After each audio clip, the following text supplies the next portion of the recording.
Good day, honorable members. I welcome you to our post-inaugural Okay. orientation for the senators and fifth parliamentarians of Youth Impact Parliament. Let's start with a short word of prayer. Father Lord, we thank you for this day. As we have gathered here to orient ourselves, we call for your guidance in order for us to be enriched with knowledge and wisdom about this institution and how to best perform our roles. In the name of Jesus, amen. So, honorable members, today's event might be lengthy dependent on the content and questions.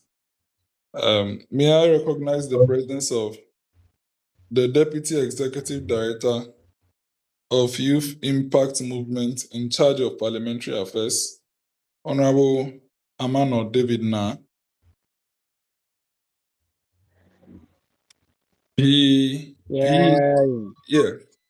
His job in the entire movement is to regulate all YIP chapters internationally.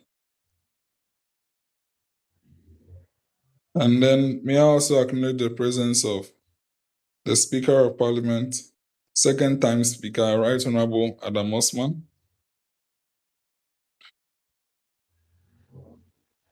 Then we also have with him the Majority Leader of Parliament, Honorable Hubert Agbahode. And then the Minority Leader of Parliament, Honorable Wanda Nicodemus Jamesi.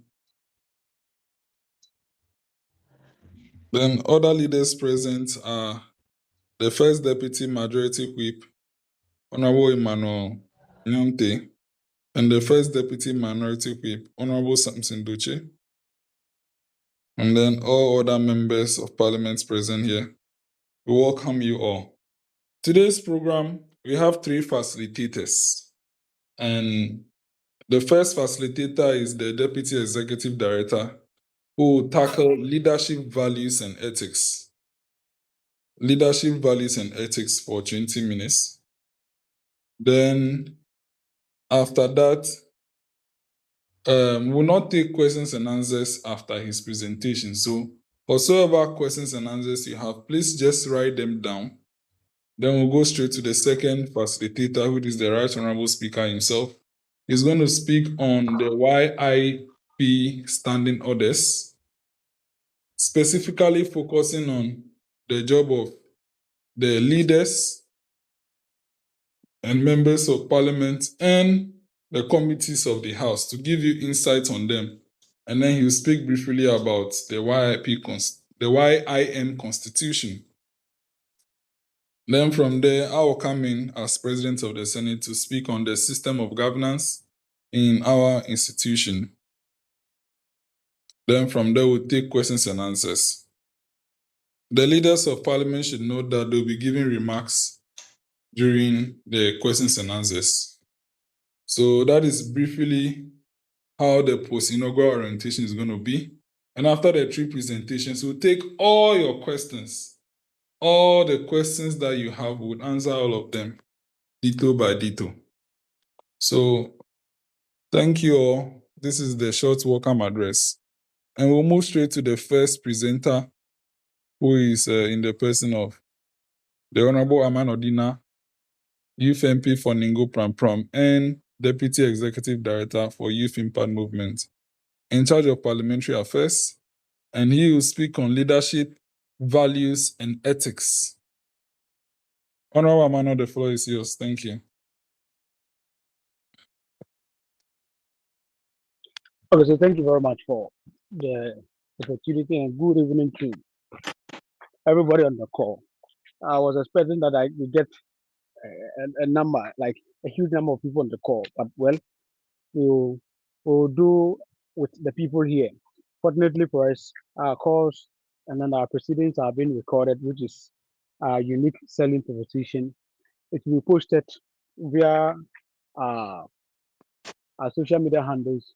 So let's encourage our colleagues. We can equally call them. Those who are yet to join the call, if you know any of them, you can equally call them and ask them to join the call, because it is going to be all learning. We're going to learn from each other as we progress. So during the inauguration, we met and then put faces to the names that we have been meeting on the platform for some time now, especially to the new MPs that are joining us. But to the MPs who are continuing there, we already know each other. So I'm to speak on leadership, ethics, and values this evening. And it is going to be brief, but I want everybody to take note of one or two things. Now, I'm sure we already know who is a leader. And Honorable Jones always, when I make this statement, he always disagrees with me. And I will say it today, that the current crop of leaders in the youth space, we are not the future leaders. Why? If we continue with this particular attitude of not caring, not having any values and ethics, then trust you me, when the crop of who are in the helm of affairs currently are done and gone, and we have to take over from them, believe you me, there will be chaos all over the place. So it is important, and that is one of the key visions of YIM and its extension YIP, that we are able to raise responsible future leaders such that when it is time for us to take over the mantle of leadership from those who are currently in the helm of affairs, we can be able to do it better. Just imagine, so we had Honorable Kofi Ato somewhere in 2022, and then he was speaking to us about his journey as an MP for Whole Central. And then he made one statement that keeps ringing in my head throughout our journey as YIP. He made a statement. He said, and I quote, that he has been a member of parliament. And when he was a youth, Shidi had an opportunity of this nature to learn for himself and groom himself as a leader. He's sure that he will have been the better MP than what he had during his tenure as an MP. So it means Yoruba Parliament is providing us, all of us, with a real-time opportunity to learn and unlearn, socialize and put faces to the names that we normally see on the platform. And I was listening to the video of Honorable Mutala, the Minister for Environment that died recently in the helicopter crash. And in one of his interviews, he was of the view that he interviewed Honorable Okujetua Blakwa when he was contesting for Nooks, and Honorable John Kuma, the former MP for Ejisudu, who died last year, and a number of the MPs who are currently in Parliament. So it means those who are currently in the helms of affairs, one way or the other, had been at where we are before.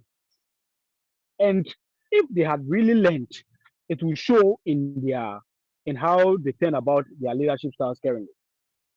And after the plane crash, one of the people whose death pained me the most was Honorable Mutala. And I'm sure majority of us on this call would have had similar experience. In one of his videos, he was like, in the videos that was captured after he died and then circulating on social media, it was like, he is not corrupt. He's not saying he's a saint. And I don't know whether I'm permitted to say walai. I don't know whether I can say that. But he said walai. Any MP who spends a dime of the constituents' money, he or she will face the wrath of Allah. And so some part of social media is of the view that whether it is Allah that is punishing him for that, maybe he has taken a dime of their constituents' money. But that is a story for another. So today we'll speak briefly on one or two things about the values that we are to get. The first thing I will talk about is integrity. We hear, I have integrity. His integrity is zero. What's the name? This person doesn't have any integrity.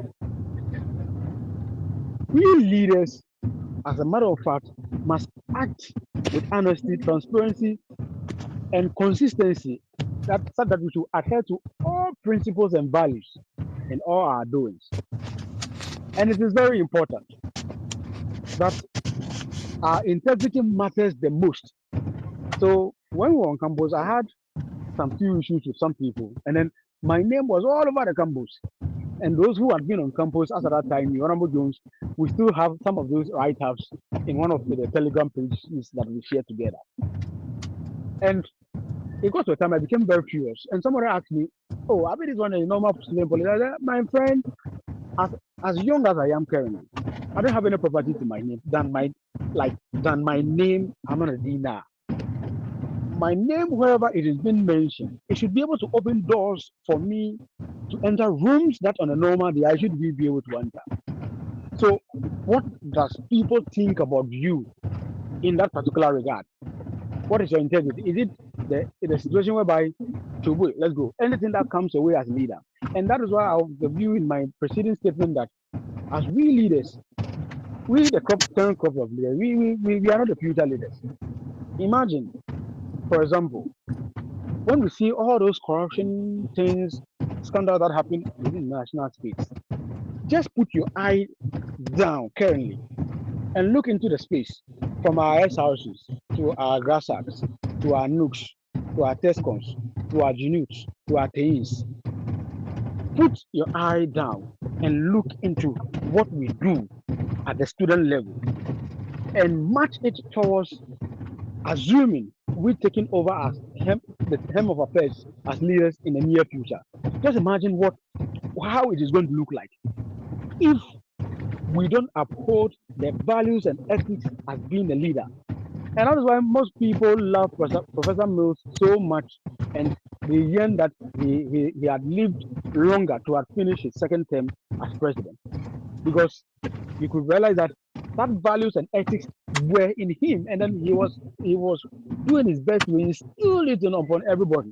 So that is why when you watch that video of him visiting custom, he was very furious, because on a normal day it's supposed not to happen. But we are currently, as youth leaders, at our houses, our nooks, our grassacks, our teens, our tescons, our genutes, all of a sudden we've learned the 10% rule. Any contract or any procurement that we make, we must get our cut. So if we are getting a cut at this level, at the SRC level or at the youth level, then just imagine you become Minister of Energy, where a procurement worth millions of dollars. Just imagine what will happen. Or let's say, for example, you become the Bank of Ghana governor one day. So I'm always of the view that let's uphold our leadership values and ethics so that when the time gets there, we will be able to perform better. Because they say that the future is for the youth. But as it stands currently, I trust you, the future is not for us at all. Unless maybe somebody disagrees with me. And I know Honorable Jones disagrees with me. The future is not for us at all. The second point that I want to speak about is respect for one another. We have to treat each other with respect and dignity. We have to have empathy and kindness. What do we see nowadays? The very moment someone becomes SRC president, staying president, Nooks president, arrogance all over the place. The very people that one way or the other were their key campaign members, say that they don't pick their calls anymore. They don't, when they see them, they don't respect them. They talk down on them anyhow.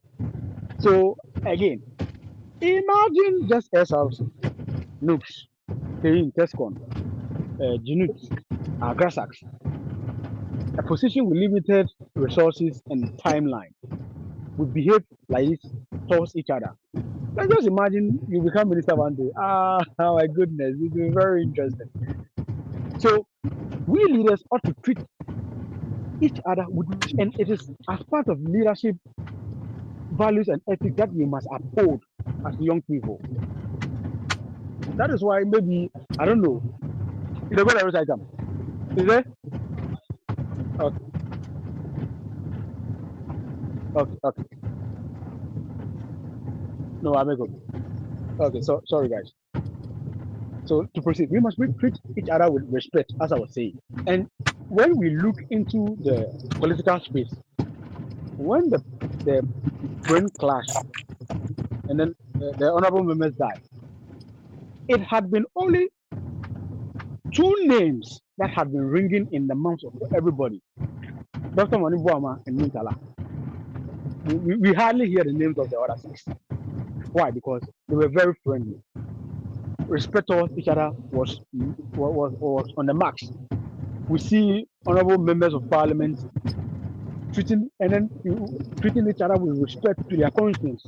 And then we normally hear the statement that, oh, this one, he doesn't mind. He won't come and greet us until it is election time. That is where he will come round.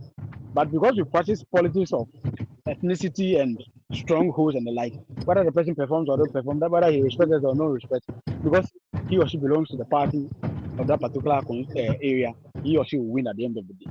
So respect is very key. Now, the next one I want to speak on is accountability. We should be able to take responsibilities for our actions, and that is the number one issue that we are facing currently. Blame game, shift blames. As a leader, maybe as a majority leader or maybe minority leader or as an MP, you know very well that the standing orders of parliament prohibit you absenting yourself for a number of sittings. And when it happens, when privileges committee takes it up and then you are being it is recommended that you are being booted off parliament, you must take it up. You must be responsible. You must be accountable for your actions and inactions. But we live in a society whereby the youth currently, trust you me, we don't want to be accountable for our actions. Yeah. So I was speaking to one of my friends currently, and I was telling him that the youth are marching towards a particular dead end that if care is not taken, we'll have just a very few people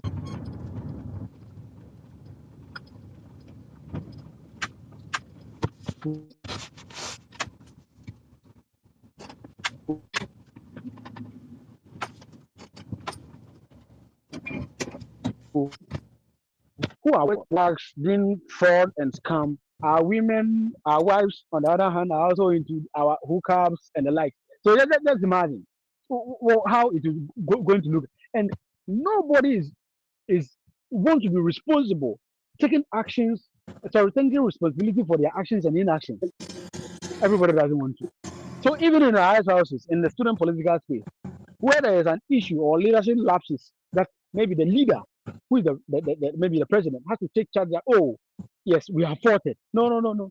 He will try to shift the blame. It was secretary who was supposed to write a letter, and then that letter has not been written in a whole lot. As part of our values, we must learn to be what? Accountable. Fairness. So leaders should promote justice, equity, impartiality in making decisions that are based on merit. So I have one uncle who makes this statement, and every time he makes that statement, it always makes me happy. This is a statement. He says that if you want to take a decision, you take a decision that is fair. When it's fair, you make it firm. I'll take it once more. He said, when you are taking a decision, take a decision that is fair. When that decision is fair, you make it firm. So as a leader, you must be fair in all what you do. So Paul Adumorti normally narrates the story about Right Honorable Peter Alajete when he was nominated by President Kufuor in 2000 to be Speaker of Parliament. After that same period, he was the president for Ghana Bar Association after that time. So when he was appointed Speaker, the Ghana Bar Association met him, and they among other things, they discussed a lot of stuff. Then they were of the view that, oh, now that you have become Speaker of Parliament, we expect you not to be partisan. You hear the statement, you expect you not to be partisan. But Peter Alajete was of the view that I'm an MPP. When you cut my body, now you will see the red, yellow, the red, white, blue, and an elephant baby roaming in my blood. I'm an MPP. So there will be no way I will not be partisan. But the word that you are missing, the word that you want to use and you want to correct them, that he must be fair. And that is why sometimes I like wasn't the Right Honorable Aban Bagbin so much. Because with all things, he's an NDC. And there's no way you will take NDC out of Aban. But once you take NDC out of Aban Bagbin will die, basically. He's an NDC. But as Speaker of Parliament, him sitting in the chair, he becomes a neutral person such that his decisions that he takes are always that will favor both sides. One way or the other, sometimes he may try to go into the space of the political side, but he must be fair. He must be fair all the time. And as leaders, are we fair in all our dealings? Is it that partiality towards a particular group of people? Is that what they are learning? So it is always important that as leaders, we must learn to be what? To be fair in all what we are doing. And when there is fairness, everybody's happy. Everybody will be happy. Because imagine a decision is being taken in our current parliament, which does not favor a certain group of people, where their voices are not heard. Basically, then this group that we started, it would have collapsed long ago. Long ago, we would not even have transitioned into the fifth parliament because there will be no fair decisions that will be taken. A certain group of people who feel they are the minority in the group, and that is why we must not create that situation whereby we say, "Oh, these people are when I say minority, not as in our minority, our majority and minority. Like there are some people who are always favored, so they will form kind of the majority. They are closer to power. The minority are people who always agitate that they are not heard, kind of like those group of people. We must not create that particular caucus at all. So if it's so, then I'm entrusting everybody on this call that one, integrity is key. We should respect each other. Accountability should be our hallmark, and then we should be fair in all our dealings. What will be the benefits of we according to the leadership values and ethics? It will build trust among each other. It builds trust because when I'm fair towards each and everyone as a leader, when there's an issue, they tell me. When there's an issue, but if I'm not fair, oh yo, this one guy you are going to tell him, he's not going to pay attention to you. So they just don't mind. It will reach anywhere. This one it will reach anywhere. There's no trust. Two, it promotes positive culture. It promotes positive culture. I'm accountable for my actions. You're accountable for your actions. I'm fair towards each other. We respect each other. There's integrity among all what we do. What do you think will bring? It will promote positive working culture among us. When we are moving, if there's a work to be done, myself as a leader, you as a leader, we are all in the gutter. We are digging the trenches. Everybody's hey, everybody's working. Everybody's happy. Everybody will be happy. The next point is what? It enhances reputation as a person. You yourself as a leader, your reputation will be top notch. So somebody say one full polytank. That your reputation. Wherever your name is being mentioned, for Honorable Adamu Osman, no triumph. One hell of a guy. The reputation is top notch because they know that in your dealings you are fair. Oh my God, church When you again. make a mistake, you are accountable for your actions. Your integrity is key. Are you going to the church again? Whatever decision you take, No, you no, are when? fair. So when on that particular level, and that's why most of us we always sing, oh, Uncle, like Professor Mills, he had all those what's it name? He had all those values and ethics. And then the next one is what? It supports long-term success. So if all these values and ethics are not among ourselves, trust you me, we'll have it. So sometimes when I make this argument that our problem that we're having in Ghana and Africa as a whole is an issue of followership, leadership and followership. Because mostly we normally blame leadership. However, we followers also have a role to play. So I say that because we have all been bad followers and have made the work of the leaders very difficult, what will happen is that when we get opportunity to become leaders, in as much as how good we want to become as leaders, we will have a crop of bad followers that will make our work difficult. So yesterday there was a video trending on TikTok and I think Twitter or so about this group, Bar Stop Boys. I'm sure you know of them.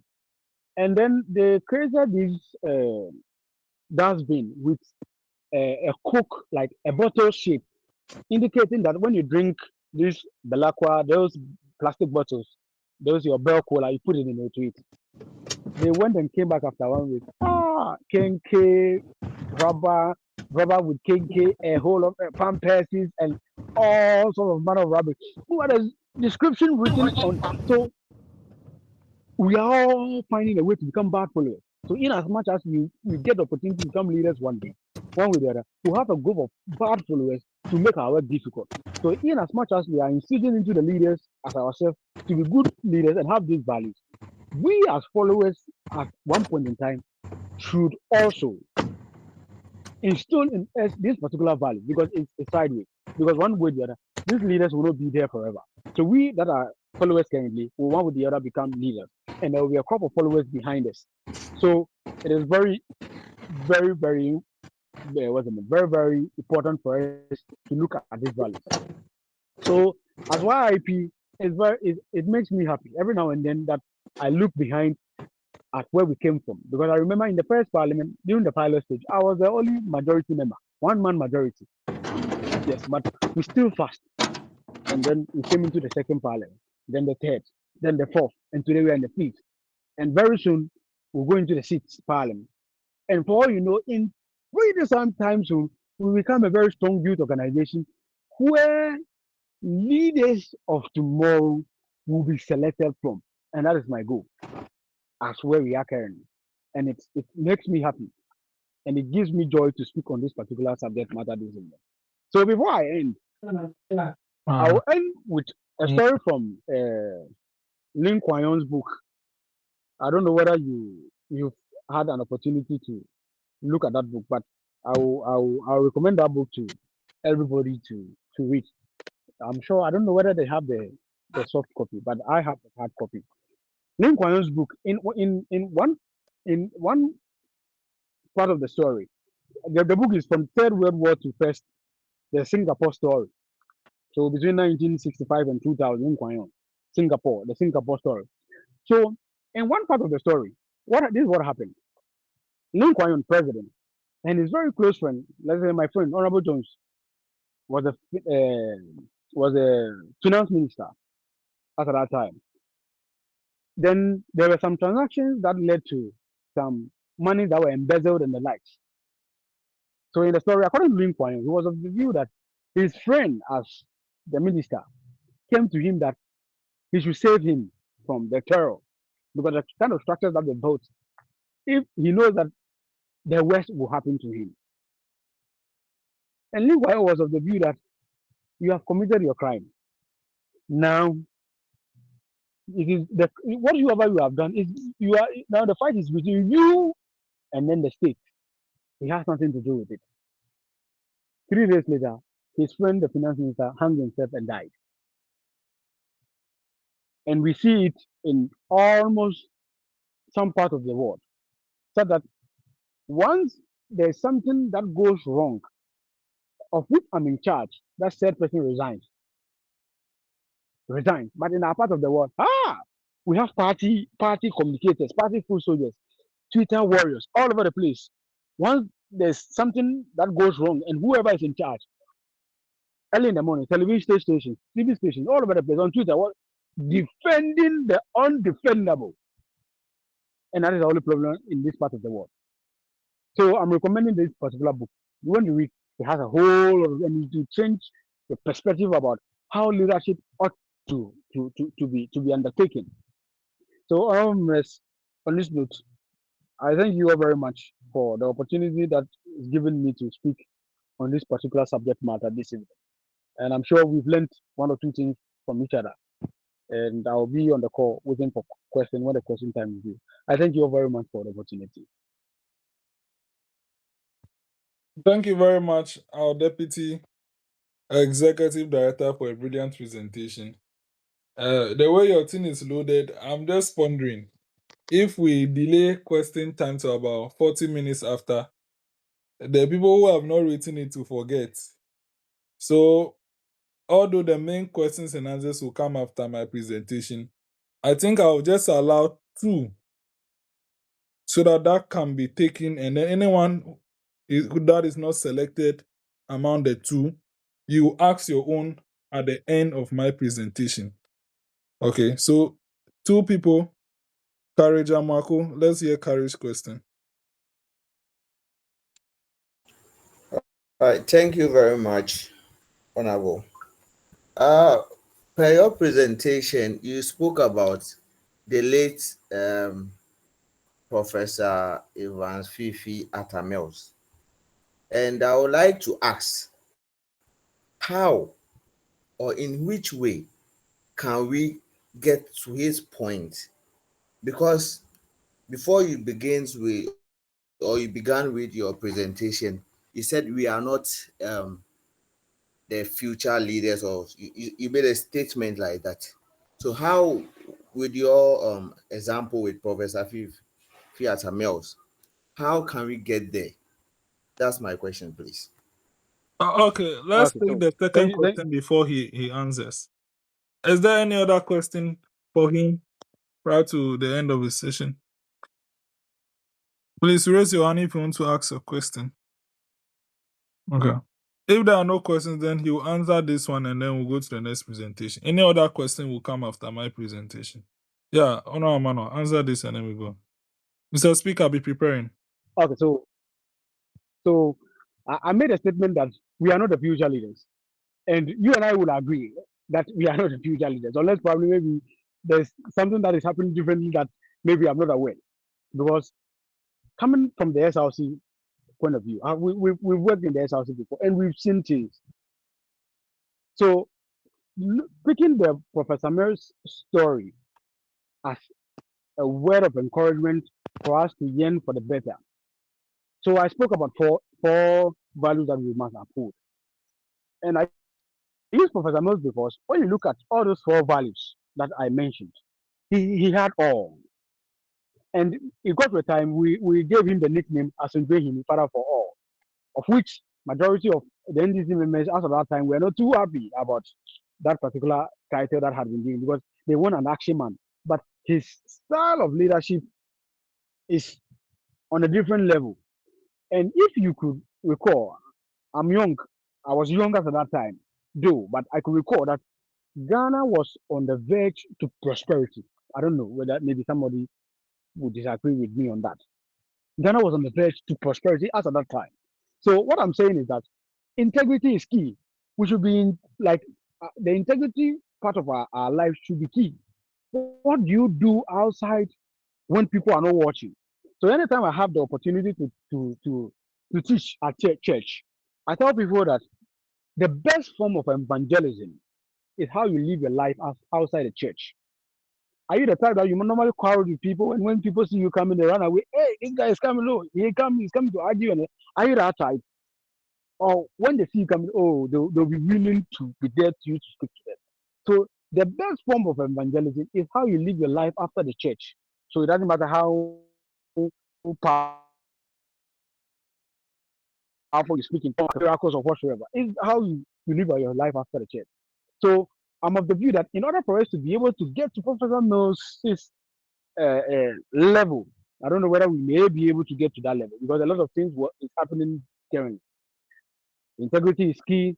We should be accountable for our actions and inactions because currently, if there should be something that happens and nobody watches, we all one way or the other find a way to run away from it. We'll find a way to cover our backs. We'll cover our backs.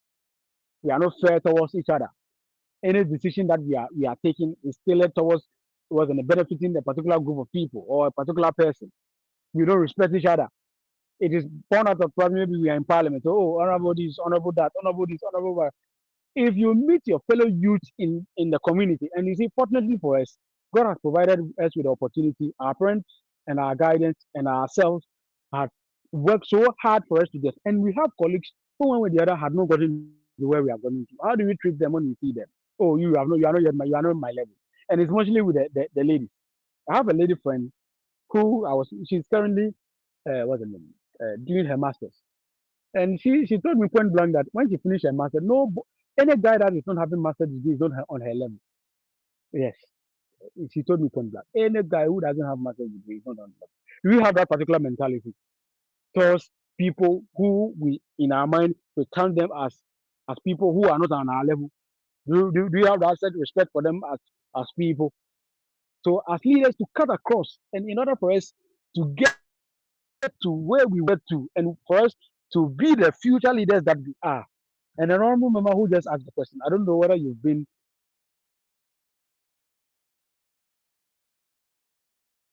within the student, you've been SLC department or NASPA or any. What I've seen with my eyes had made me to make that particular conclusion. And it's very horrible. And day by day, it gets worsened by day. So if we don't incorporate these leadership values and ethics into ourselves as leaders going forward, we may become the leaders all right, but there'll be problem. And the reason why we look at US, they've been able to build the structures. When we read the story about the American Revolution, it got to a time corruption was punishable by death. And currently in China, I don't know whether there was a story recently about one of the Chinese Communist Party members who squandered some amount of money. His punishment was hanging, death by hanging, like hanging. But maybe in our part of the world, because of the laws that we practice, it is not there as such. So if there's no death, what do we do? So you realize that you hear people, monies that are being meant for this particular project has been squandered by this group of people. I ask, are we happy? If we are not happy, we will be the people to make that change. If we are the people, are we learning towards to become those people who want to cause a change? So I tell people, whoever you become in the future depends on three things. Maybe you may have a different perspective, but I believe that it depends on three things. One, the people you meet. And fortunately for you, we all have this parliament that we are learning from each other. The people you meet. Two, the places you go. And three, the books you read. So are you the person who doesn't read? So if I should put the question across on this particular call, from January to where we have gotten, how many books have you read? Myself, I've read only one. I know somebody has not even thought of reading. So as leaders, we must every now and then try to upgrade our knowledge bank so that we learn more. Because the more we learn, the more we tend to expand our knowledge to be able to guide the people properly. Where are the places you do visit? So there are seminars, Youth Impact Parliament. People had been able to travel all the way from Kumasi to attend the sitting. Nice. You go to when there are conferences and seminars, there are these church programs for youth development. You are there. Like, so you realize that you become different person altogether among your peers because the places that you are going are of different. The people with whom you are meeting, and it has been through Youth Impact Parliament that I met Honorable Kofiato, I met Honorable Bedra, I met the MP, all those MPs that, and then the DCs that we have as our mentors and people beyond. So just imagine that it is not Youth Impact Parliament. I will not be able to have met those people. One way or the other, I may have the opportunity somewhere, but it may be long. So the people you meet, and thirdly, the books you read. So keep it in mind. The people you meet, the places you go, and the books you read. And when we add all this to the values and ethics that I've just spoke about, I'm sure Professor Mills, in the near future, he will be in his grave in Assembly Park, and he'll be happy deep down within his soul, wherever he is, that if for nothing at all, there are a group of young people called the Youth Impact Movement who have taken upon themselves the opportunity to learn and become a better version to lead Ghana into whatever we want to be and help Africa as a whole to grow. So, Honorable Member, I thank you very much for your question. Thank you so much, our Deputy Executive Director. Further questions will be asked after the last presentation on his presentation. Honorable members, we'll move straight to the second presenter, who is our own leader, the head of the Parliament, who is Right Honorable Adam Osman, the Speaker of the Fifth Parliament of Youth Impact Parliament Ghana. Mr. Speaker, time for your presentation. 20 minutes. Thank you very much. Mr. Speaker, I'll be speaking on the standing orders and the Constitution. The standing orders, the focus is basically on leadership duties of the leaders and the youth MPs and the committees and any other matter that he feels relevant to talk about. Mr. Speaker. The floor is Okay. yours. Good evening, everyone on the call. I want to use this opportunity to thank my Ningo brother, Honorable Amanor, for that powerful presentation on leadership values and ethics. See, what he spoke about is not limited to only Parliament. It engulfs us in our whole world, living in the entire world as in existence. So, honorable members, let me proceed to talk about our standing orders. I will not speak too long. My presentation will be precise and concise. So, I want to ask. Someone may ask, what is standing orders? So, in our context, standing orders refers to the laws that guides our procedure and proceedings of our parliament. Standing orders, guys, is like laws and procedures that guides our doings in parliament. So when you look at our standing orders, it's in the form of a document, and it is drawn from other documents such as the 1992 Constitution of Ghana, the laws of Ghana, and the Constitution of our youth impact movement.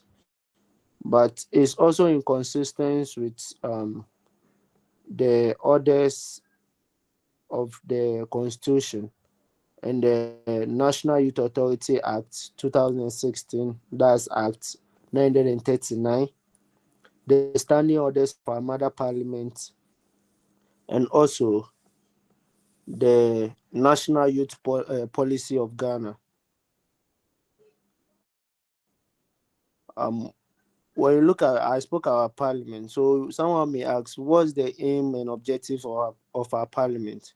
So our aim basically is to build capacity and develop skills for our members, that's the youth MPs, and empower them. We also uphold and promote standardized parliamentary practices as a model legislature. We also our aim is to build network for our members and encourage collaborations. So when you come to our parliament, when you look at the members, how the parliament is constituted, we open nomination for the 276 constituencies so that everybody can join. So when you look at our current parliament, we have people who are educationists, we have architects, we have students, we have workers, we have like different we have engineers like Honorable Amano. You see, it's a platform. We are building a platform for people to network and like for us to collaborate together. And the last is to advocate for our youth front. When you look at Ghana now, gone are the days when NUCs and other associations were the spokesperson for our youth front. But when you look at it now, they have made politics enter into it. So it's not divided. You see our NUCs and our other youth association. When you look at it now, they have made politics enter into it. So it's not united. So right now we can't call it a youth front. So Youth Impact Parliament, our aim is to become one of the most respected youth fronts, that when we speak on behalf of all the youth in Ghana. I'm moving to the duties of the leaders. So when you come to Youth Impact Parliament, we have offices. That's offices of the parliament. You have the speaker, the clerk, the deputy clerks, the assistant clerks, marshals, and deputy marshals. These people are non-youth members. That means they are not part of the parliament, even though they are not part of the youth members of parliament, even though they are part of the parliamentary service board. You get it? And for the leaders, you have the first deputy speaker, the second deputy speaker, the majority leader, and the minority leader. You have the deputy majority and the deputy minority leader.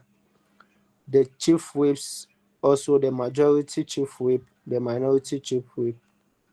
And for the chief whips too, they have first deputy and they have second deputy for both caucuses.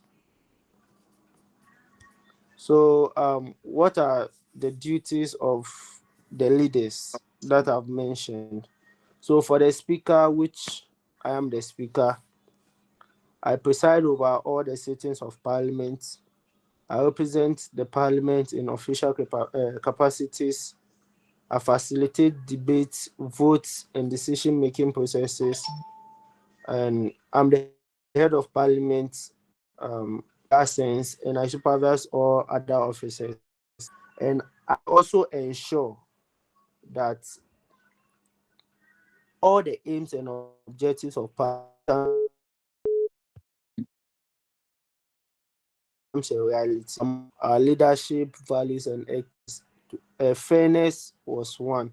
So, as a speaker, I'm supposed to provide guidance to parliamentarians and ensure fair and impartial proceedings. You see, then I'll also for the deputy speakers who are directly my deputies. That's the first deputy and the second deputy. The way we do it in our house and any other parliament is that the first deputy speaker always comes from the majority caucus and the second deputy speaker comes from the minority caucus. So the duties of the deputy speakers is to assist the speaker in performing his duties. So they are to aid me in the smooth functioning of parliament. They have to represent parliament in official capacities if I'm not able to go. So they have to act in my absence. So in the absence of the speaker, the first deputy speaker acts. Then in the absence of the speaker and the first deputy speaker, the second deputy speaker takes charge. The duties of both the majority and minority leader. They are the leaders of their respective caucus and they speak for their respective caucuses. They assist the speaker in conducting parliamentary sitting effectively. They coordinate the legislative agenda of their respective caucuses. So both the majority and the minority leader lead their caucuses in debate and deliberations in the House. The whips. The whips are like, let's say, class prefects in a sense. So both the majority and minority whips, they ensure that there is discipline among members in their respective caucuses. They influence the interest of their members towards deliberations and the debate on floor. So when there is voting, it is the whips that direct members to the voting patterns, like the stand of the caucus. So the whips make sure their members are in sync with the decisions of the leadership of the caucus. And the whips also they are to ensure that youth MPs are present and participate in our parliamentary sessions. So the whips are also assisted, as I said, they are assisted by the first deputy majority whip and the second deputy majority whip. The clerks of parliament, We call them the table office. They manage the administrative functions of the parliament. They convey parliamentary sittings on the authority of the speaker. They prepare the order paper in consultation of the speaker. They keep true records of vote and proceedings and the official report of all parliamentary proceedings. And they prepare and keep a register of all members of parliament and officers who are non-members, like they are the administrative arm of parliament. The deputy clerks, they assist the clerk, the deputy clerk, the assistant clerk, they assist the clerk in administrative duties. But when you come to YIP, the assistant clerks, it's divided. We have assistant clerk affairs. She assists in managing parliamentary documentations and files, and she helps in preparing and distribution of other papers and other relevant documents. We have assistant clerk's accounts.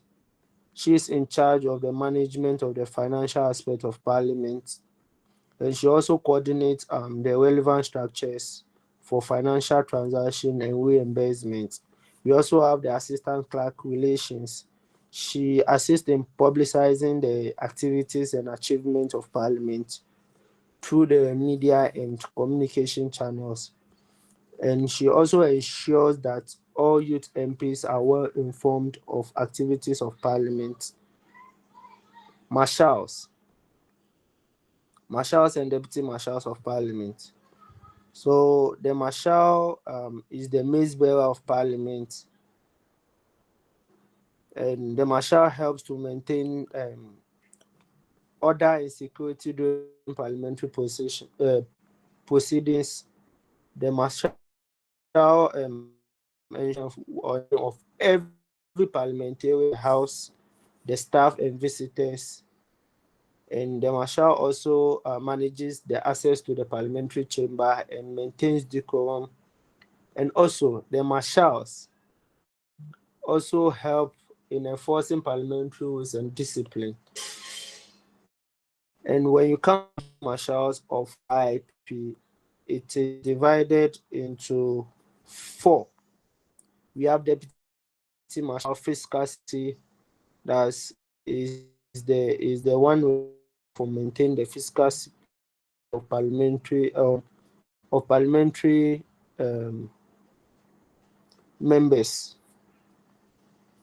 And the deputy marshal information security implements and enforces information security policies and procedures.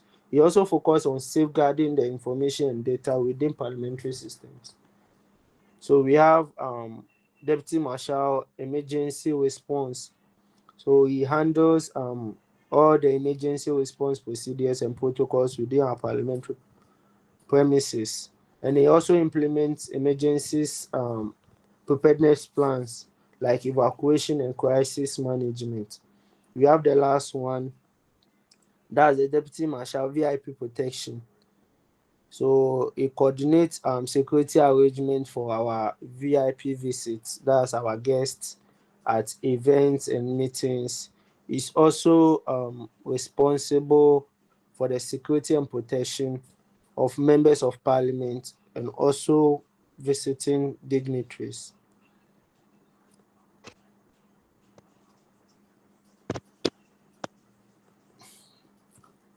Okay, duties of youth MPs.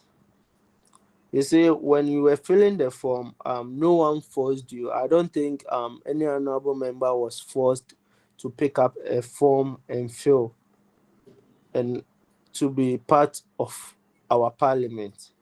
So, as voluntarily you have decided to be part of Youth Impact Parliament, we expect you to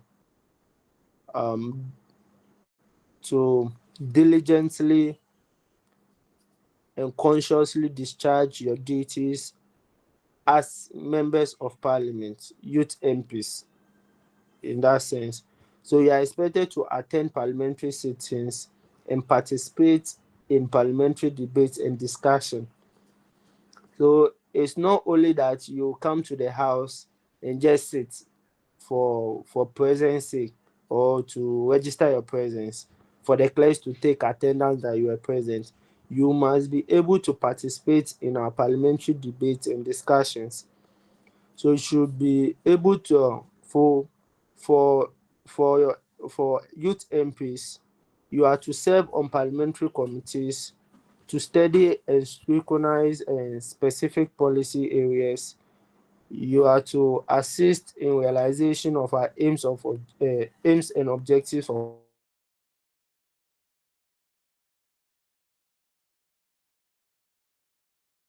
yeah. You are supposed to build knowledge and understanding of parliamentary proceedings and governance. Some of us, we know before we joined the house, we had a little knowledge of parliamentary processes. But as an MP, we expect you to learn, unlearn, and relearn. So you learn new things, you unlearn the bad or the archaic ones, and you relearn. That means you are building or you are in remembrance or you are building upon on what you already know. Networking with other MPs. So you are supposed to network with youth MPs. When you come to the house, you have to share your your expertise so that youth MPs can learn from you, so that we all learn from each other.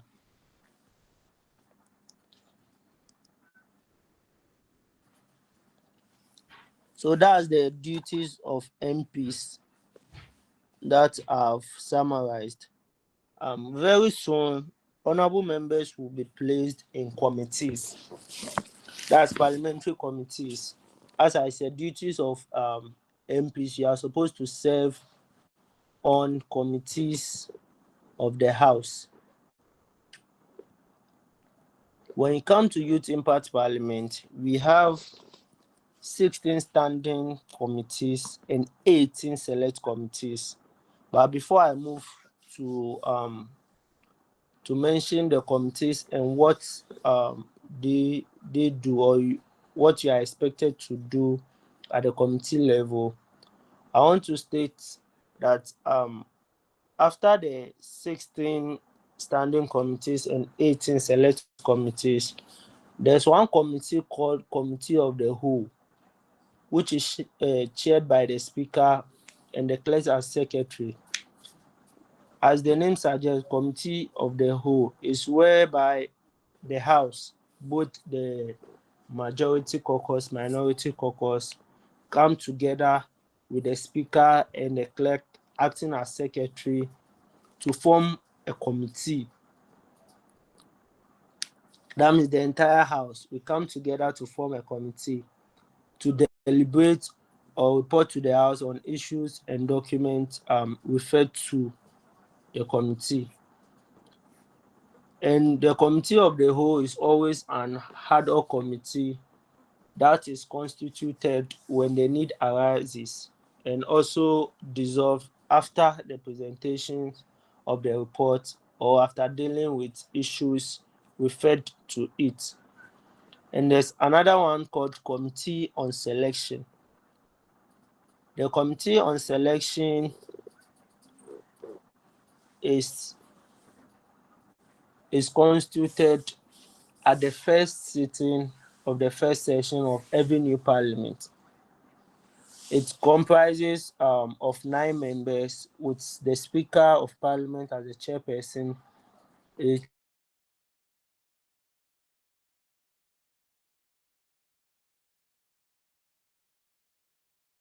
has deputy speakers, majority Speaker as the chairperson, deputy speakers, the majority and the minority leader, and 3 youth MPs, and the clerk of Parliament as the secretary to the committee. So the reason why we constitute this committee on selection is to appoint members for both the standing and select committees of our new parliament. So from the members appointed, we have we'll have chairpersons, ranking members, vice chairpersons, and deputy ranking members for each committee and their secretaries. So the standing committees, as I said, we have 16 standing committees. We have the appointment committee, the business committee, the education committee, entertainment, external affairs, finance committee, health and safety, intelligence, organizing committee, petitions, privileges, publicity, special budget, sports and games, standing orders, and the last but not the least, welfare committee. That's these committees make up the standing committees.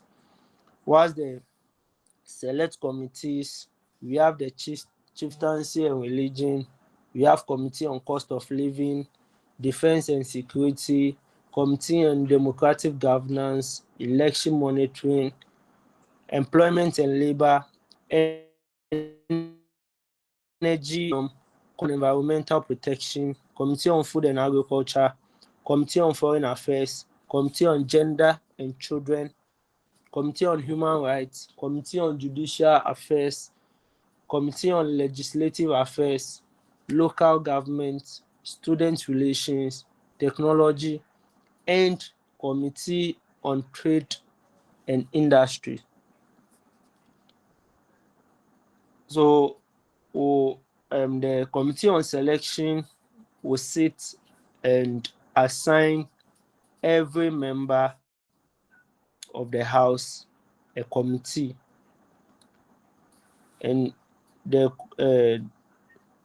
reports of the committee on selection, when adopted by the house, you'll see that a list will come out that so and so youth member, you're part of, let's say, privileges committee. This member, you're part of technology committee on technology and everything. So what I'm saying is each youth MP shall be part of at least one committee of the house. And a youth MP can only hold one leadership role of a committee in the except the leadership or the leaders of the house. So I don't know if I should break down like what every committee does. So if I'm breaking down what each committee does, that means I'm supposed to break down all the 34 committees. But let's take some committees and I leave the rest for you to learn your own Mr. Speaker, when you I are part. think you can just speak briefly about each instead of reading their function. You just break it down on what is expected of them so that members will know the committees. Yes. Yes, please. Just a briefing about them, each of them. Okay. So we have the business committee. So the business committee is chaired by the majority leader, and they are to introduce the business of the house at every sitting after prayers, oath, and communication. So they coordinate the legislative process, including the sequencing and appropriation of bill. Education committee, they review and propose legislation related to education policies and reforms. So they monitor the implementations of educational programs and initiatives of government, and they report it to the house, that means the chamber. So they also address and issues related to access to quality education and educational equity. Entertainment committee They prepare statements for debates by the House on entertainment activities happening in the country, and they may organize entertainment events or programs for Parliament, especially during our Parliamentary Week celebration. External Affairs Committee, they monitor and analyze international development and their potential impact on Ghanaian youth and report to the House. So this committee also engage our external and foreign organization and diplomatic missions on matters relevant to youth affairs and report to the House. The Finance Committee prepare they collect data on status of economy of Ghana, our GDP, our public debt, etc. for statement to the House for debate. The Health and Safety Committee, they promote health awareness and advocacy for policies that improve youth healthcare services and report to the House. Intelligence Committee, you are supposed to monitor and analyze intelligence information related to youth issues and concern and report to the House. Organizing Committee is supposed to plan and coordinate logistical arrangements for parliamentary sittings, events, and activities. They are also to ensure the smooth operations of the Parliament. Petitions Committee, the Petitions Committee is supposed to conduct investigations and inquiries into matters raised in petitions. And that means when members submit petitions to the House, it's a petition committee that would investigate the matters raised in the petition and make recommendations so that the House take necessary actions based on their findings. Privileges Committee. See, the Privileges Committee investigate referrals of absentee MPs for interrogation and recommend to the House whether such MP shall be booted out of Parliament, reprimanded or acquitted and maintained. So this Privileges Committee, I believe this Parliament, they'll have a lot of work to do, because after every 3 sittings, there will be referral for MPs who refuse to attend sittings. Publicity Committee, they are supposed to educate the public about the activities of Parliament and project the good image of the House in the public eye. Special Budget Committee, they are supposed to coordinate incomes and aid the Deputy Clerk Finance in collection of levies, that's our inaugural levies, dues, and also donation. They are also recommended to look for other ways of adding more income to strengthen the finances of our house. The Sports and Games Committee, they are supposed to they may organize sports events and games for Parliament, especially during our Parliamentary Week celebration. Standing orders, which is chaired by the Speaker. We are to review and propose amendment to our standing orders or our rules of proceedings in Parliament.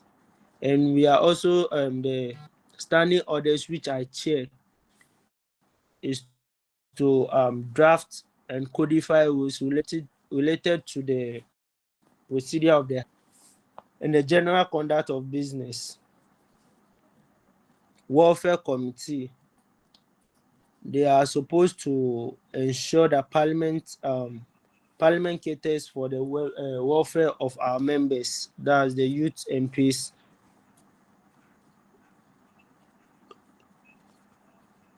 Committee on Chieftaincy and Religion,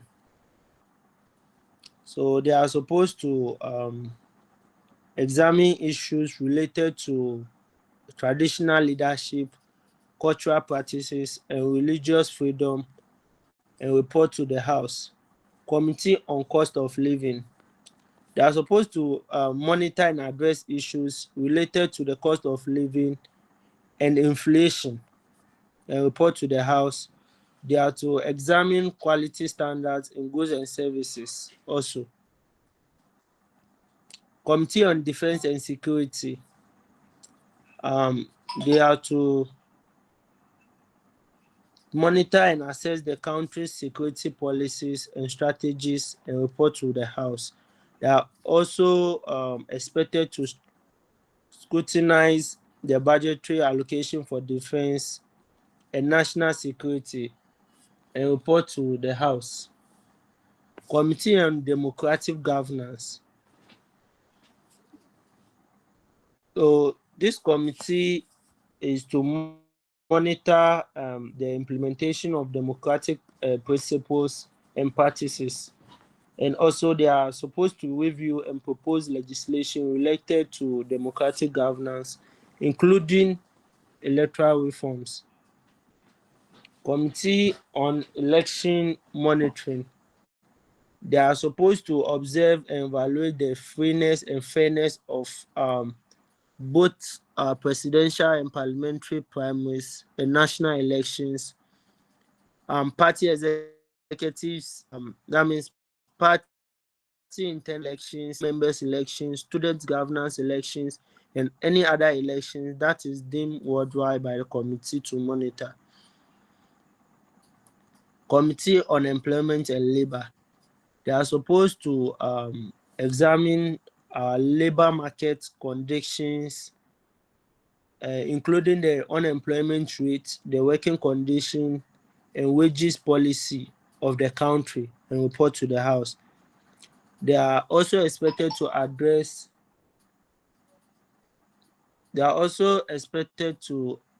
address um, labor-related issues and promote policies. Promoting policy to enhance job creation and protect workers' rights and report to the House. Committee on Energy and Petroleum. They are supposed to examine renewable energy initiative and promoting sustainable energy practices. And they are also expected to review and propose legislation related to energy and petroleum sectors. Committee on Environmental Protection. They are supposed to monitor the implementation of environmental policies and regulations. And they are also expected to review and propose legislation related to environmental protection and conservation and report to the House. They are also supposed to address issues related to pollution, climate change, sustainable development, land, natural resources, and also report to the House. Committee and Agriculture. They are also expected to monitor agricultural policies and programs of government. They are also expected to address issues related to farming practices, agricultural productivities, and rural livelihood, and report to the House, to the Chamber. Committee on Foreign Affairs. They are supposed to monitor Ghana's diplomatic relations with other countries and also examine and address issues related to international trade and alliances and report to the House. Committee on Gender and Children. They are all for them, they are supposed to monitor and address issues related to gender-based violence, discrimination, and child welfare or children welfare. They are also supposed to promote policies and initiatives that empower women and protect the rights of children and report to the House. They are also expected to embark on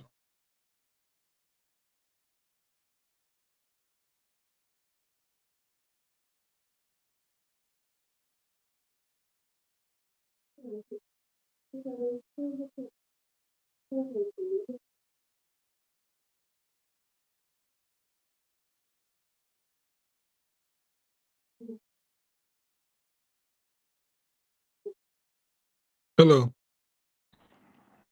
and work towards prevention, or they should promotion of human rights. They are working towards the promotion of human rights and report to the House. Committee on Judicial Affairs. They conduct this committee conduct oversight on our judicial system and court processes. The committee also examine issues related to access to justice and judicial reforms. Committee on Legislative Affairs, they ensure adherence to parliamentary rules and regulation, and also address issues related to legislative efficiency and transparency in Parliament of Ghana, and report to the House. Committee on Local Government, they monitor the performance of our local government institutions in the country, and also address issues related to decentralization and service delivery in Ghana, and also report to the House. Committee on Student Relations, they monitor the implementation of educational policies and also promote a good student governance in our tertiary institutions, and they also report to the House on their findings.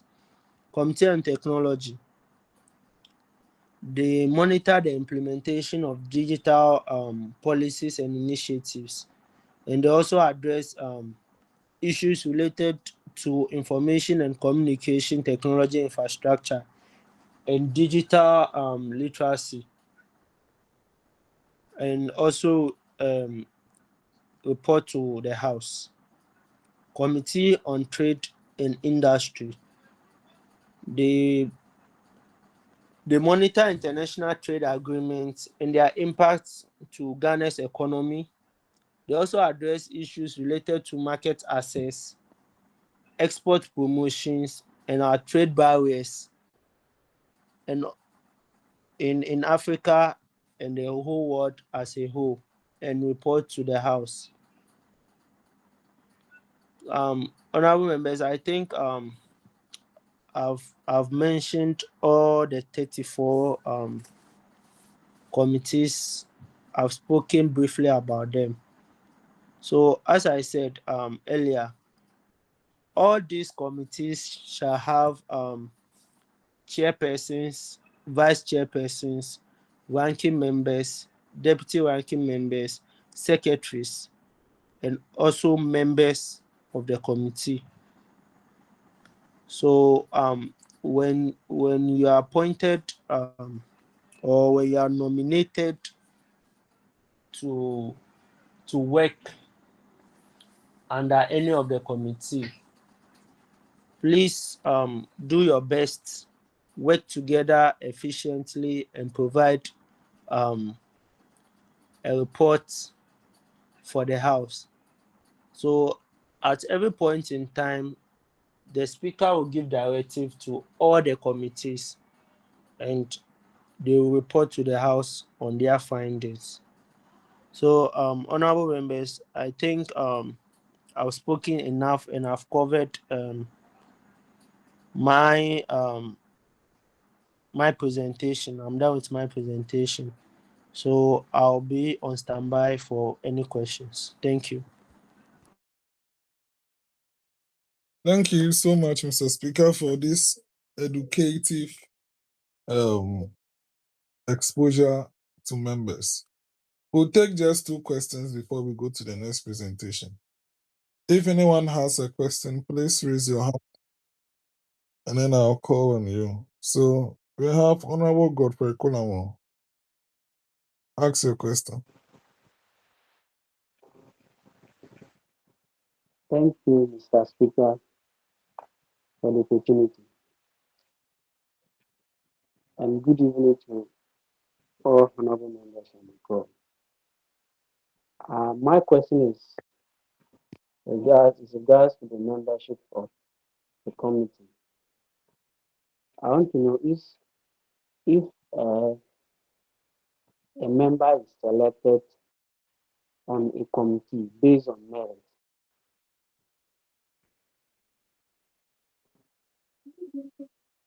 That's my question. I don't know whether it's clear for you. Okay, so if I heard you right, you were asking if members are selected into committees based on merit. If I get your questions Yes, right. yes. Yes, of course, it's based on merit, and when you look at when you were filling your form, we asked which of the committees do you think you can perform well in, right? So we'll also Yeah. take that in consideration in placing the committee on selection. They also look at that when they are nominating members to serve under a committee.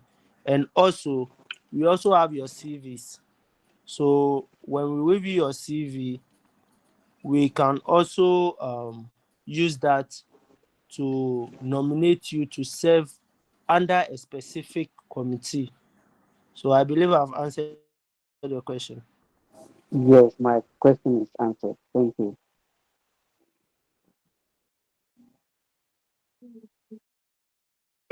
Okay. Minority leader, do you want to contribute or you want to ask a question?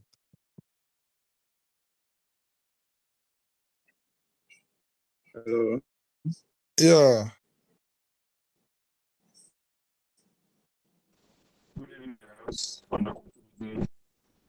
Yeah. The Speaker and the Executive Director. My question is here pertaining to the membership of the Business Committee. I've been raising this question almost every blessed day we meet for making the office of the minority leader just a member, as you proposed the other time, not being the ranking. I believe when the issues pertaining to committees have been raised here, let's solve this here. Yes, we are copying our mother parliament. The minority leader position is always, even in the old standing orders of Ghana's parliament, and then the current one. In our old standing orders and the amended version before we had this one, it's all contained the minority position being the ranking member on the business committee. So if not anything at all, let's bring that back for a meaningful contribution as far as discussion business of the house is concerned. Because just being a member, I don't think that's the way we should go by. And the other day, when I raised it during the inaugural sitting, Executive Director, you were saying that you don't want to load committees on members. This is not about loading committees on members. If not anything at all, if business committee that the office of the minority leader position will occupy, so be it. So be it. So I want us to solve that here. Yes. Honorable minority leader, that cannot be solved here. And we have explained to you, you are not going to be in that office forever, okay? So that is why we stated that it was a resolution in which that leadership was loaded with too many positions. That was why we restricted a leader to only being part of one committee. Okay, you are not going to be in that office forever. So if you are there for now, the solution is that you'll be added as a member of the business committee to contribute. Okay, even if you are not part of the business committee, you can still make your inputs there. Nothing restricts you from making your inputs there, even if you are not part. Okay, so that brings. Honorable Yeah. John. So what is restricting? Honorable, I'm coming. Honorable Wonder, before you come on. You see, what we are practicing All right. is of no different what happens at the national parliament. The minority leader is always the ranking member to the business committee. Nothing changes it. It doesn't comes with whether or not the person is bedding or no bedding. It is the statutory provision that we are copying, and it must be practiced as such, unless probably there's a different reason to that particular reason. The minority leader not Yeah. and sorry, the business committee. Honorable Else, Mano, that that is it. was what I already stated that that is what we are practicing. And it came to a time the minority leader was part of 4 committees. And then it became a big issue on floor of parliament. So the resolution was that a leader will only be part of one of the committees or one of the 34 committees in addition to the parliamentary service. Nothing restricts the minority leader from still contributing to the business committee. Of course, the majority leader was the last time he wasn't a member, he even proposed the motion.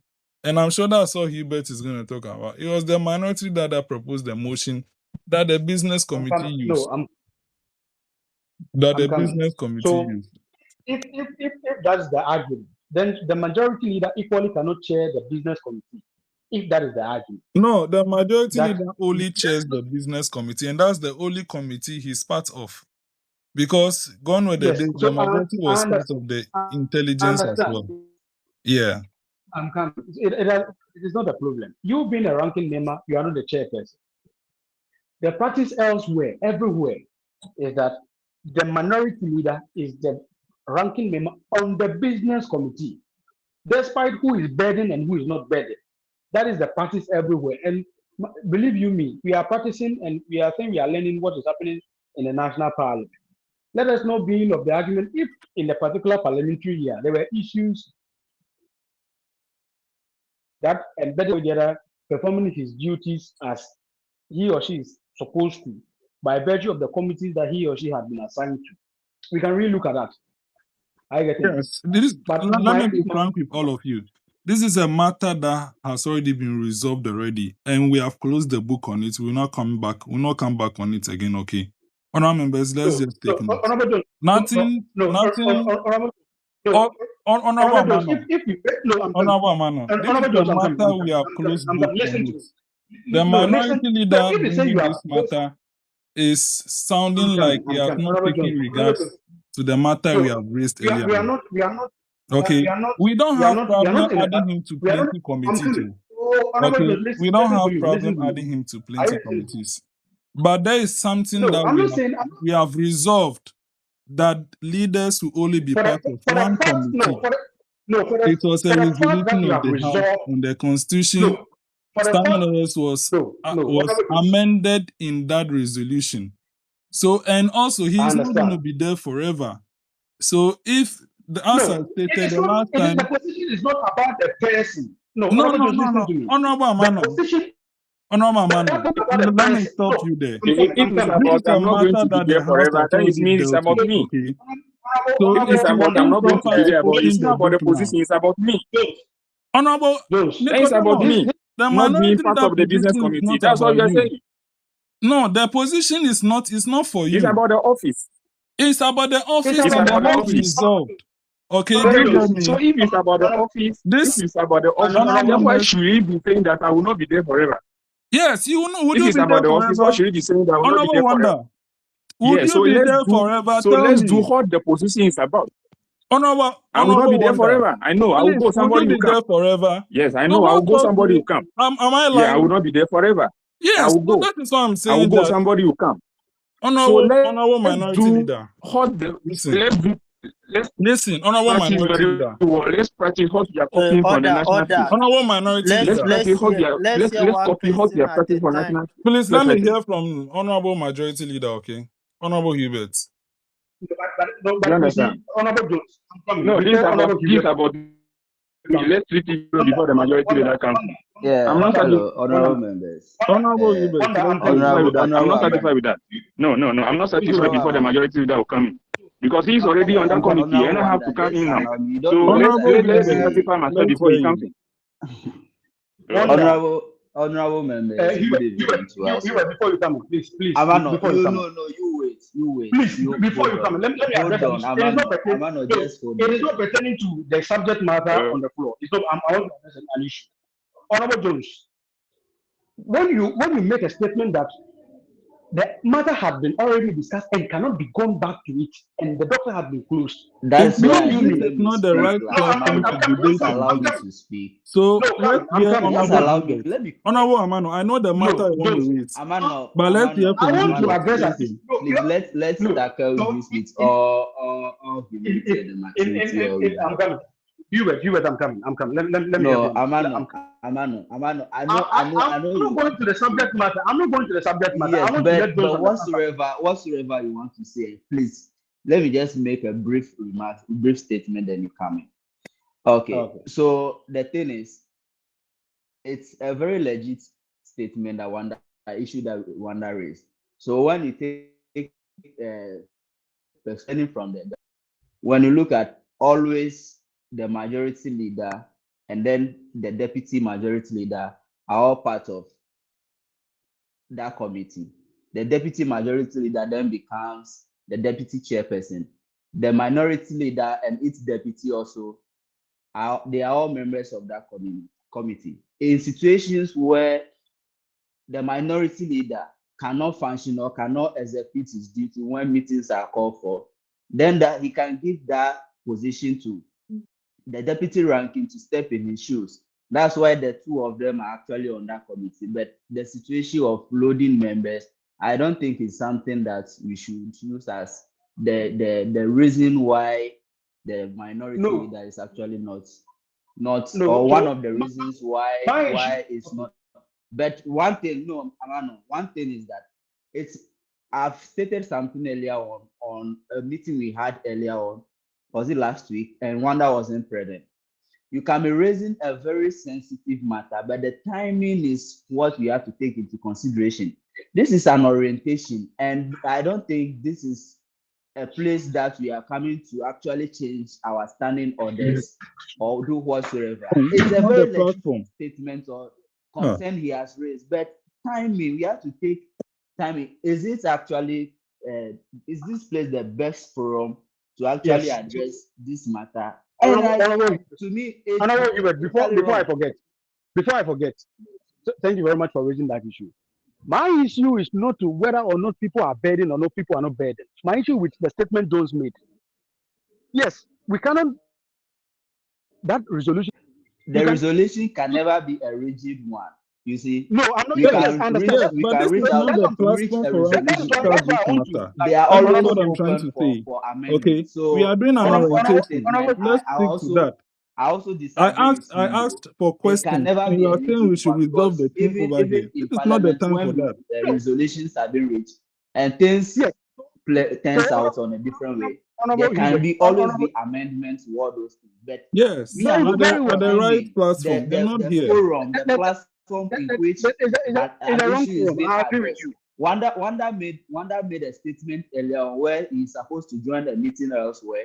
He couldn't avail himself, but his deputy was there, and a decision was reached. But he came in, and then it's a whole issue altogether. But we as leaders, Honorable Amano always say that if we think we are the future leaders of tomorrow, he begs to differ.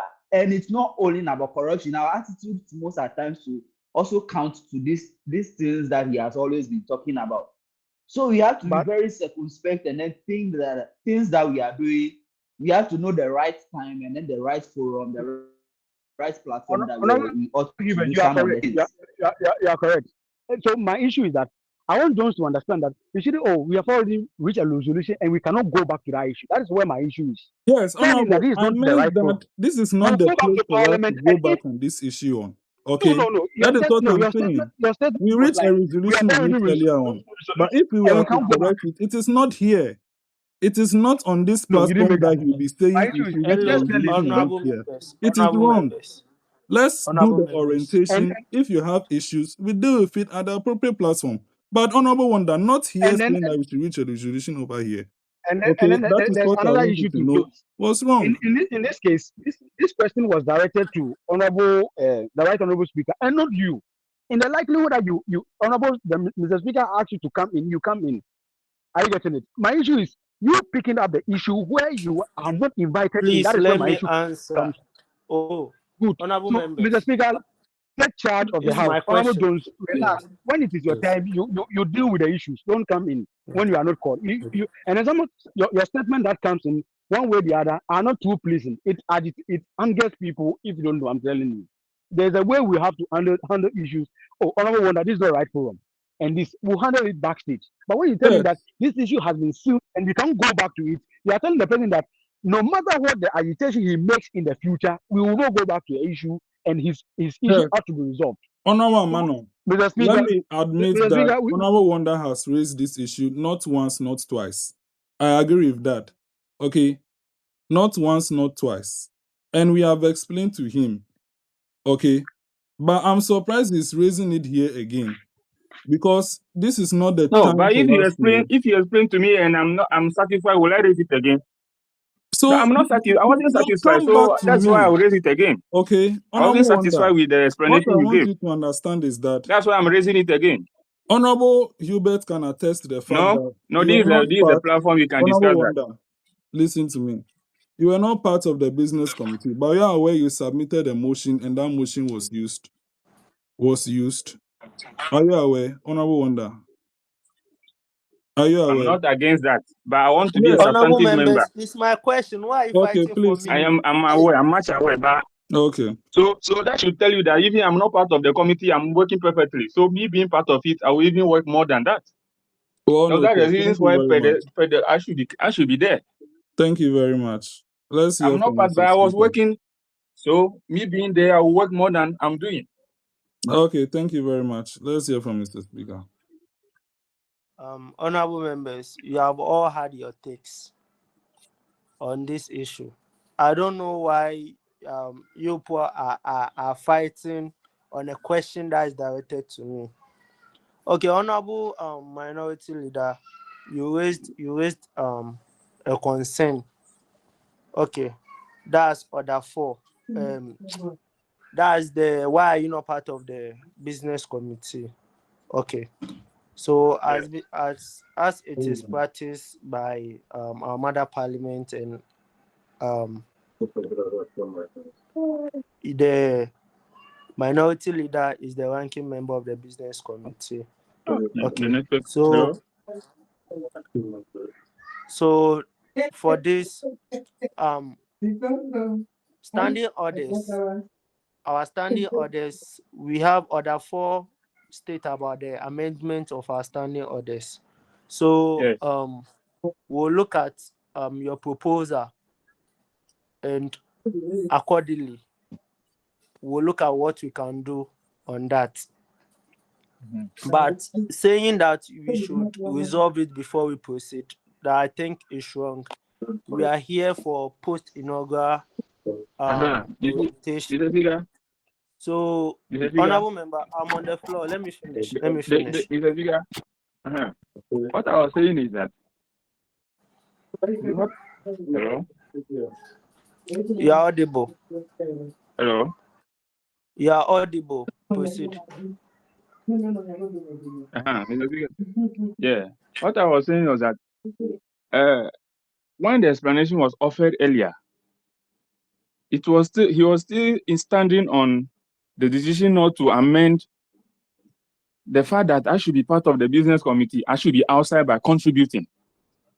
I understand. That's why I have the issue. I understand you very well. I understand you. So as I said, I should be outside and contributing. Of our standing orders states the procedures in the amendment of our standing orders. So as I said, we'll take up your submission or your proposal and we'll see the way we can work around it. So thank you very much. All right. So let me hear a question from Eunice Amuzu. Honorable Eunice Amuzu. Let me hear a question from Honorable Eunice Amuzu.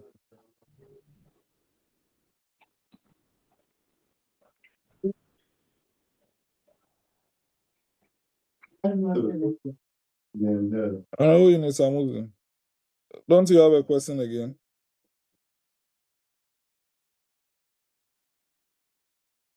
Okay. I believe there are no more questions to Mr. Speaker. Please, are there any questions on the presentation by Mr. Speaker? You can raise your hand to ask.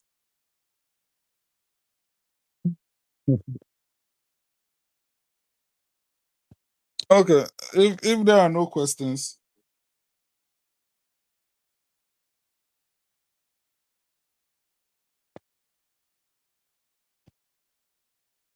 Mr. Speaker, I don't think you spoke on the Constitution, so you can just give a short remarks and then we'll go to the next presentation.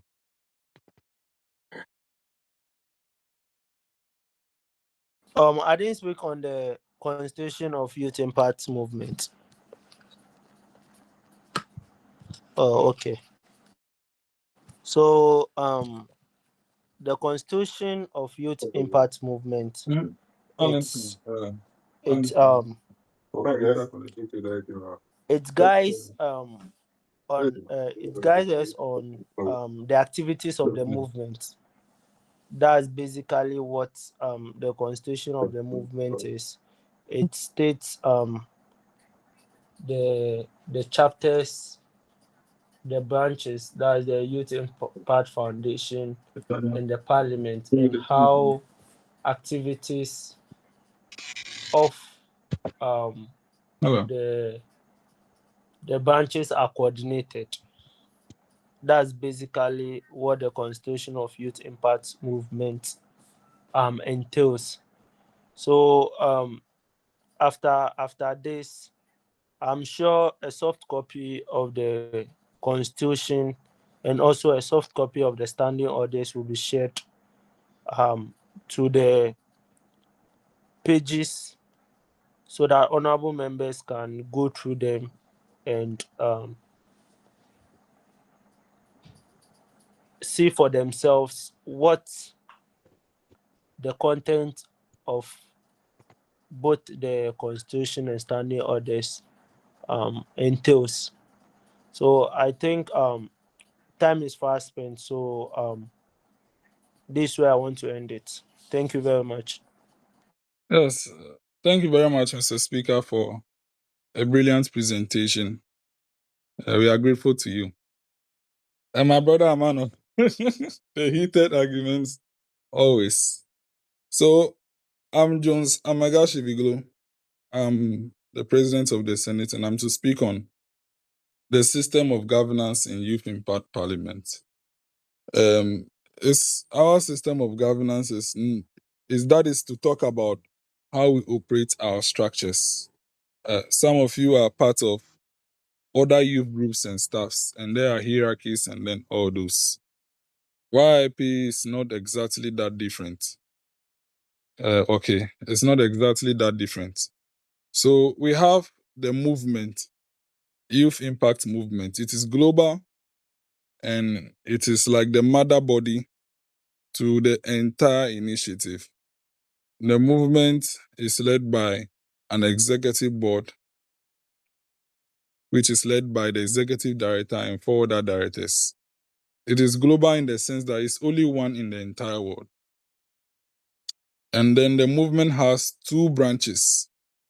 2 branches. The parliamentary branch, which is called Youth Impact Parliament, and then the humanitarian branch, which is called Youth Impact Foundation. The foundation, for now, we only have 1 chapter. The branches are operated country-based. The branches are country-based. So for the Youth Impact Parliament, there are 5 branches, 5 country branches, with Ghana being the main branch. So Youth Impact Parliament Ghana is the main branch, and Youth Impact Parliament Ghana has 2 chambers, that is bicameral, the Senate, which is the upper chamber, and then the Parliament, which is the lower chamber. We have a chapter in Uganda, which was our second branch, and we formed one in India. It is our third branch. We formed another one in Namibia. And then recently this year, we formed the Kenyan chapter. So all our chapters have speakers of parliament, and per the structure existing in that country, we adopt the youth impact parliament after that.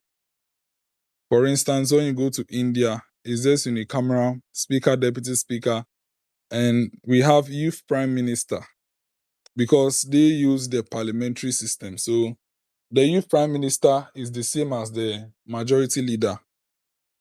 And then the youth deputy prime minister, deputy majority leader, and then government chief, government whip, government deputy whips, opposition leader, and then the rest.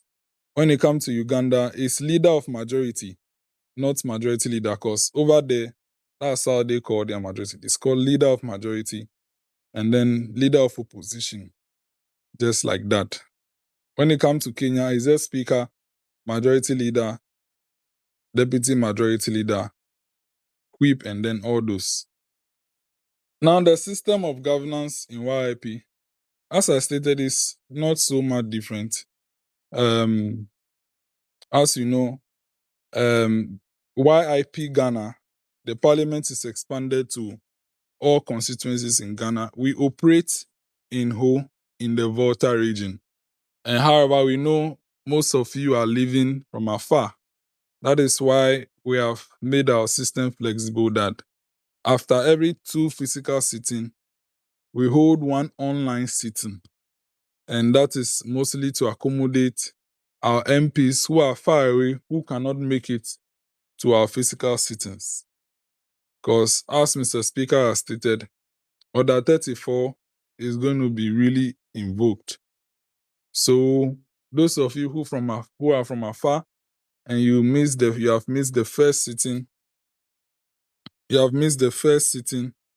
and then you are on your way to miss the second sitting as well.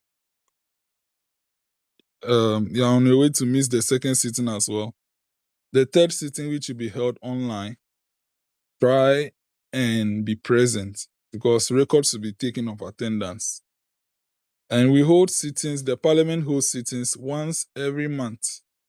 Every single month, whether rain shine or rain no shine. Rain drops, rain doesn't shine. Whether it rains or it does not rain, it's cloudy, it's sunny, Youth Impact Parliament will surely sit. And we sit on Sundays for our normal businesses. The inaugurations, we hold them on Saturdays because it is 2 sittings. We have to dissolve the old parliament and form a new parliament. Our inaugurations are always in August. That is a very important sitting that we encourage everyone to come. We encourage everyone to attend our inaugurations. And then in April, we usually hold anniversaries. But the yearly anniversary will end after the 5th anniversary. After that, then that will be the 10th anniversary and the rest. And as much as possible, we encourage that youth MPs save the contacts of the speaker and leaders of the house so that you can be relating with them. I'm sure that some of you here still do not have the contacts of the Speaker of Parliament. And I won't say it's the best of attitude. Please save Mr. Speaker's number because if you cannot come, you have to send a written permission to him as PDF. And he records that you have asked permission to be absent. So please save Mr. Speaker's contact. As you already know, we do just a one-time dues or levy, which you pay before you are confirmed for a seat. So after that payment, that is all. Unless the House agrees that a levy be paid towards a particular item or activity or project as it may be in the future. But the dues is just a one-time payment that we do before you join the parliament. When a seat is occupied, you know that you are given a vacant seat to occupy. The forms are still available. We call on all you to share the forms for colleagues to join.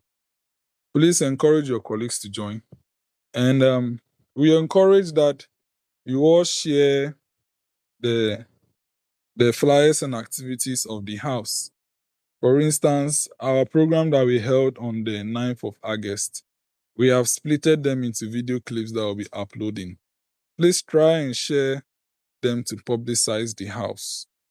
Try and share them to publicize the house. Now, what do we do at our normal sittings? At our normal sittings, obviously the speaker is going to preside, and then we always try to debate, to have a general debate on every day, any time we sit, and we often look for guests who come around to speak to us and give us exposure for our normal sittings. And then it also creates opportunity for you to network with them. And house businesses, for instance, committee reports and staffs, we prefer doing them at our online sittings. Because the physical sittings, by 3 to 4 hours, we try to close. So let's take notice of that. Right after the committees are formed, I'm sure Mr. Speaker will give a directive on it, and then you have opportunity to present it.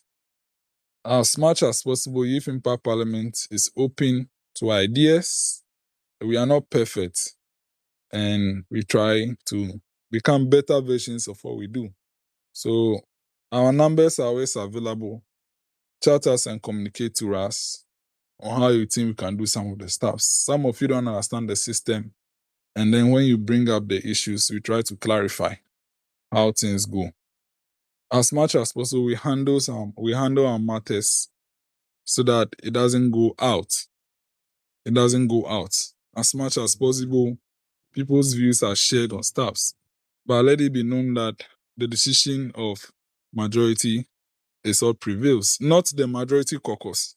I mean majority of members is what prevails on matters, dependent on the circumstances. So this is just a briefing on how the system works.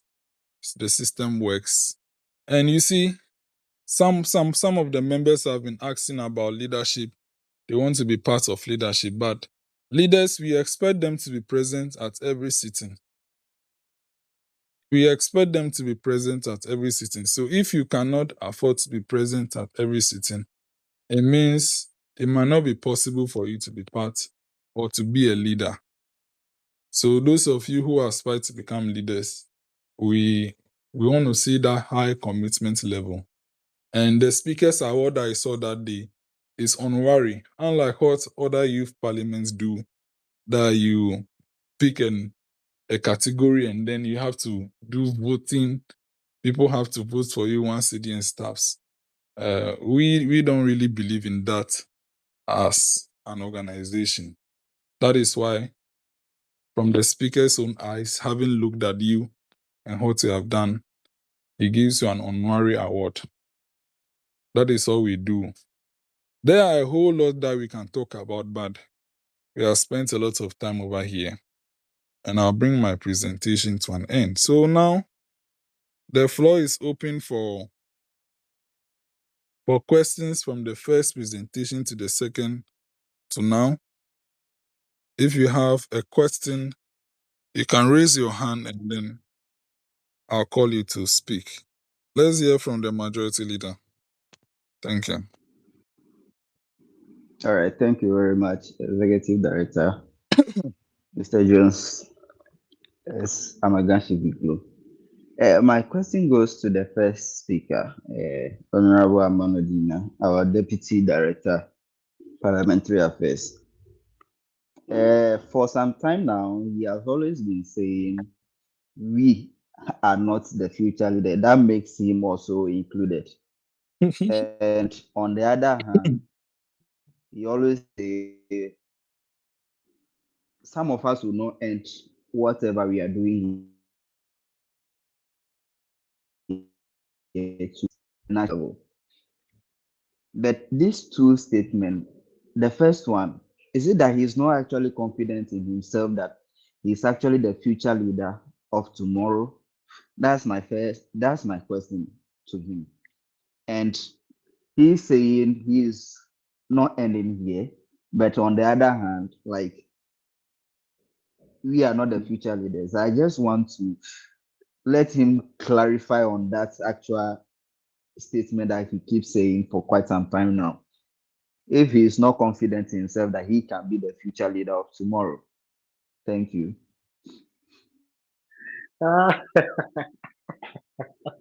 okay, thank you. Thank you very much for the question.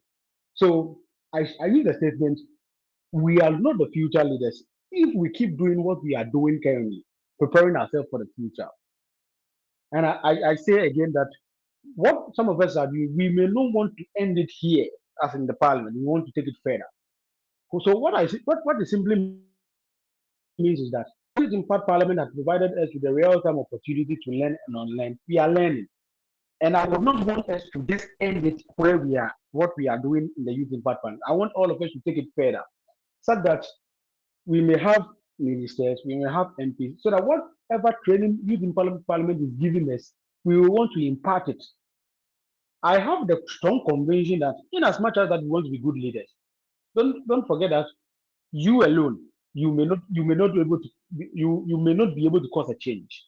You alone, you may not be able to, you may not be, let me not even use me, you will not be able to cause a change. In a likelihood that currently in Mahama's administration, maybe President Mahama wants to cause a change. But in this instance, President Mahama cannot be the district assembly NHIS director. He cannot be the district chief executive in Afadato South. He cannot be the minister. He cannot be the chief of defense staff. So what will he do? He will appoint people to go into those offices to work on his behalf. Now, what happens? If he, Mahama, the vision bearer, want things to be perfect, and the people with whom they are working for him are having a different vision, what will happen in the future? Everything will what's the name? Will go haywire. So we are not the future leaders, but I want us to learn and unlearn in Youth Impact Parliament, so that whatever we are doing in Youth Impact Parliament, we will not end it in Youth Impact Parliament, but we take it further. As you rightly said, that I say that we are not the Youth Impact, not the future leaders. It's not only to corruption one, but attitude. Who knows? We have a Togbe among us, Togbe, like a chief among us, and the rampant galamsey issues. When you want to trace to the base, it will basically or eventually land on the chief who has given his land out for galamsey to be. So when I say we are not the future leaders, mostly people look it out to be, let's say, we being politicians, but we will have pastors among us, we will have church elders, we will have opinion leaders in the communities among us, we will have a Togbe among us, we will have how do I put it? We have teachers who are teaching children, up children like in schools. We have them among us. So when we sum all those up, become the leaders of tomorrow. So if the leaders of tomorrow are not learning what they ought to learn to become better versions of themselves, what do you think will happen? So it's not that I don't have like confidence in myself. It's a generalized statement because I may be what's the name, Minister of Energy one day, and another ministry there will be a lot of agencies. Me, the minister, I want everything to be fine. But what if the other agencies heads are giving you issues?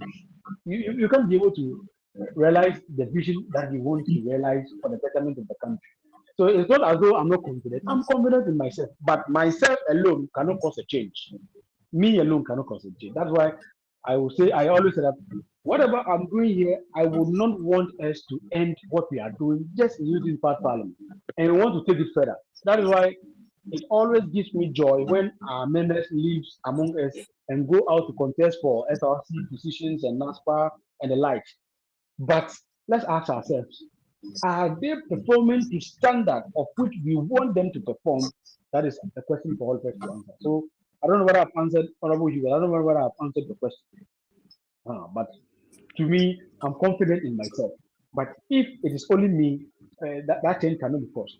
And throughout the whole of Africa, there is a particular pattern that people with whom had took upon themselves to cause change eventually die along the line. Nkrumah is an example. Julius Nyerere is an example. What's the name? Lumumba is an example. All of them died along the line because they had a lot of people who were not buying into the vision that they were in. They were not buying into it. So they eventually died through a coup, through assassination, and the like. And you realize that currently the Burkina Faso president, Ibrahim Traoré, if they get an opportunity to win, it's either they will overthrow him or they will assassinate him because he's disturbing their power. So I want all of us to go together on the same pace, if not the same pace, at the same level, where we'll have a common understanding of how we want the future to be run. Basically, so I don't know whether I've answered the question. Thank you very much. Yeah. Honorable Hubert, are you answered? Yes, but I want to make a statement on something he said. During his presentation, he said evangelism, anytime he get the opportunity to give a presentation in church, he always said evangelism is not speaking in tongues or the likes, but the attitude you portray outside the church premises also contributes to great evangelism. And then he made a statement that no single person can cause a change, and I beg to differ. I think change starts if we all go that drastic, take that cautious effort to change our mindset, our beliefs, our perception about leadership, our perception about politics, that it's not an avenue of gaining wealth, it's not an avenue of accumulating more wealth to you alone. If, let's say, Muhammad didn't start this initiative of resetting, I don't think the people around him will also buy into that idea. So it's all about starting. No matter where you are, I think you can start doing something exceptional, creating a change in your community, wherever that you are, and the people around you that they can equally buy into that idea, go according to what change you are trying to implement. Even though change is something that human nature, we don't actually accept wholeheartedly, no matter how the change, being it at workplace or whatsoever in the political terrain. But I think one person can trigger a change, and that will transcend into the rest to equally follow. So that's to add up to what Amanor said. Thank you. Thank you very So much. not to disagree with you. Yeah, so not to disagree on what you just said.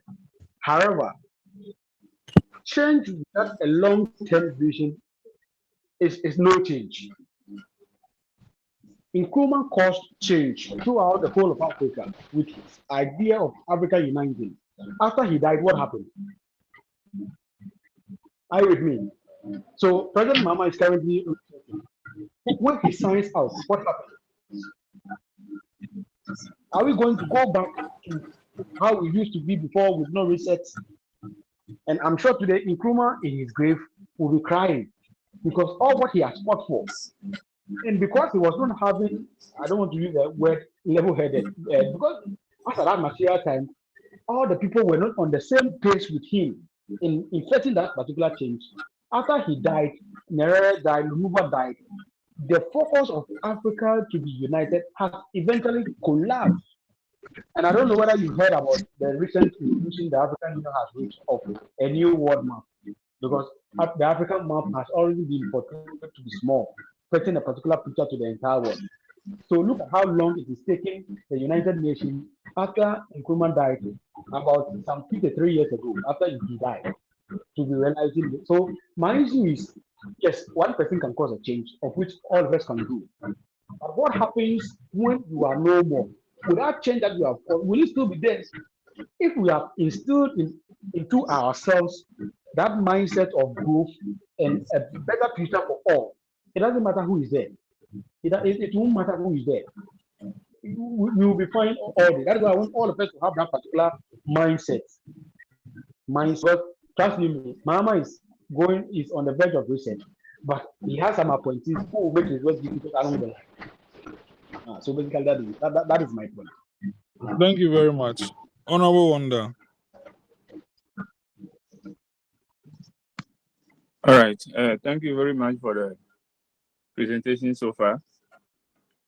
You're very laudable. Yeah, to Honorable Amanor. Yes, you mentioned of some change makers, those who have the mindset to make change, and you made mention of Professor Lumumba.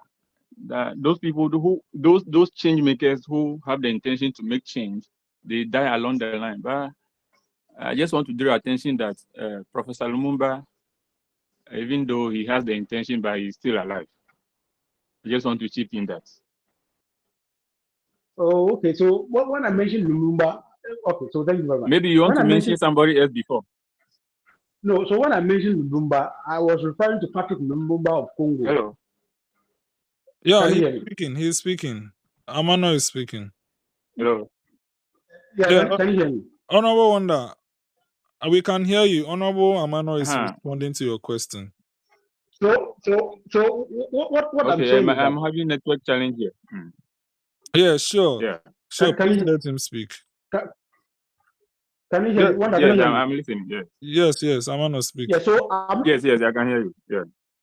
So the Lumumba we know as the current generation of Africans is the professor, but the generation of Lumumba is Lumumba of Congo, the first president of Congo, and they were the vision bearers of Patrick Lumumba. They were the vision bearers of African being united as far back as 1963 when they met for the first time in Addis Ababa to discuss this whole unity thing.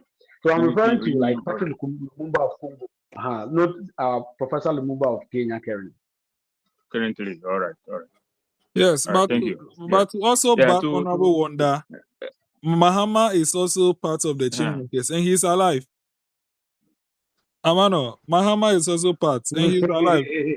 Yes, so answer that. Okay. Well, that will be a discussion for another day. Okay, sure. Hello. Yeah, Honorable Wonder. Yes. Hello, Honorable Mano. Yeah.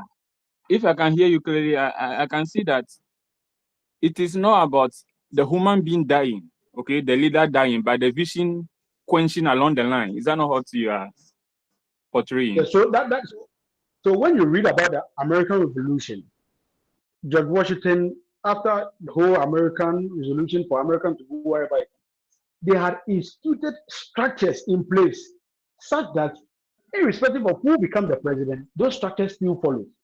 Despite there will be one or two policies along the line. Because the structures have been laid such that defense budgets of America should always be 800 billion US dollars.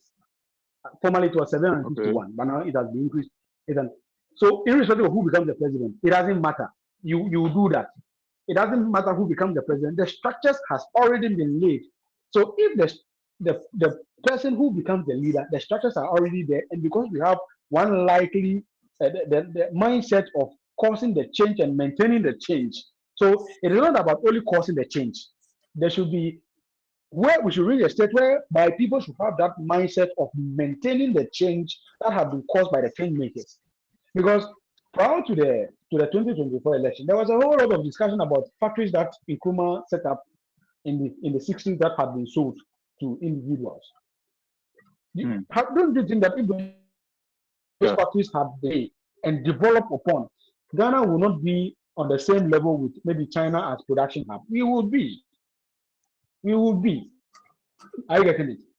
But we had a situation whereby government out causes some level of change, and that change is not maintained, and we keep on introducing new form of changes every now and then, and the whole system is congested with different level of change that cannot be maintained. That is my issue.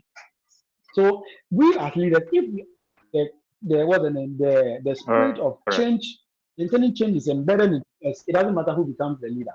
We will always be fine at the end of the day. We will always be fine. Okay, thank you very much. Number one, any follow up? All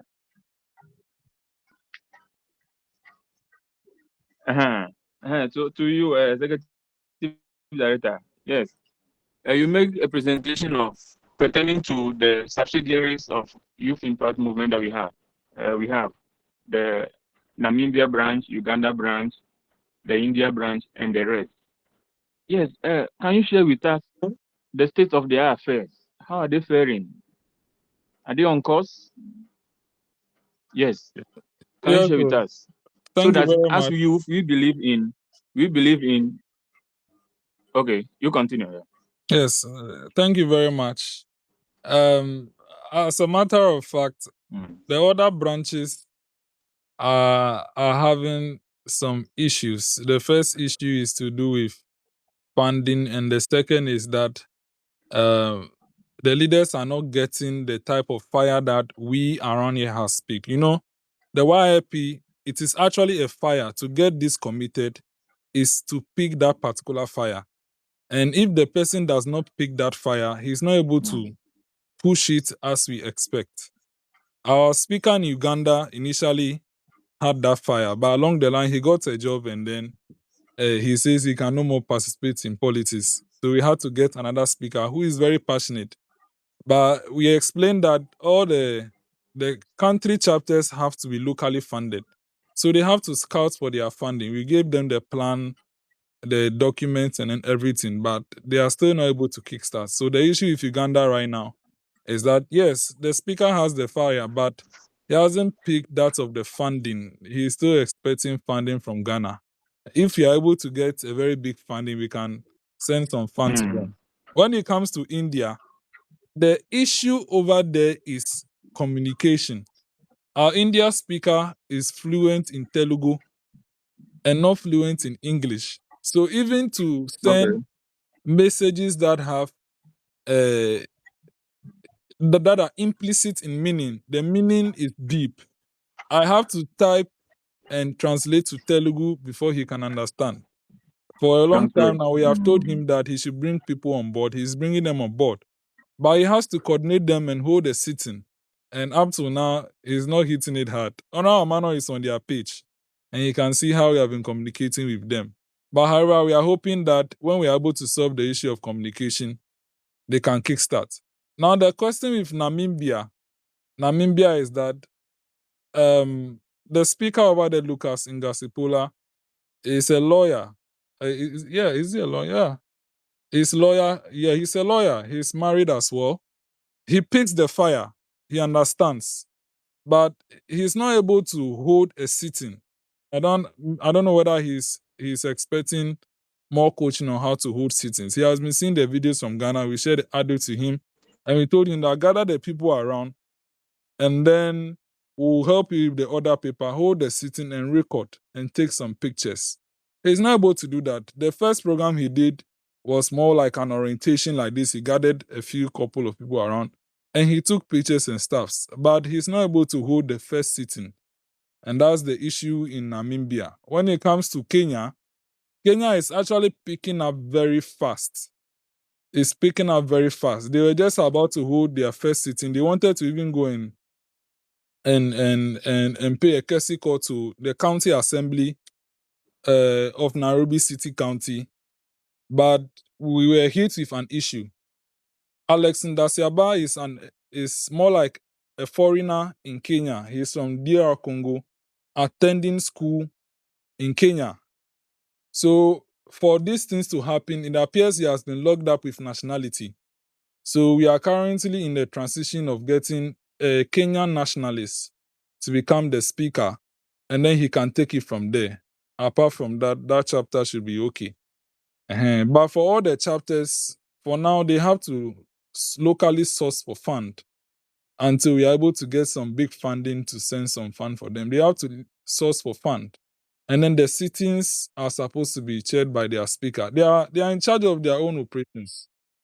They are in charge of their own operations. So that's how our international chapters are faring. Yes, Honorable Wonder.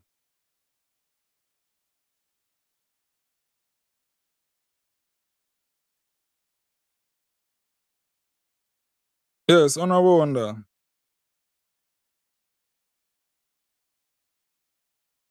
Or you are okay. Hello. Can I be heard? Can you guys hear me? Or you can't hear me?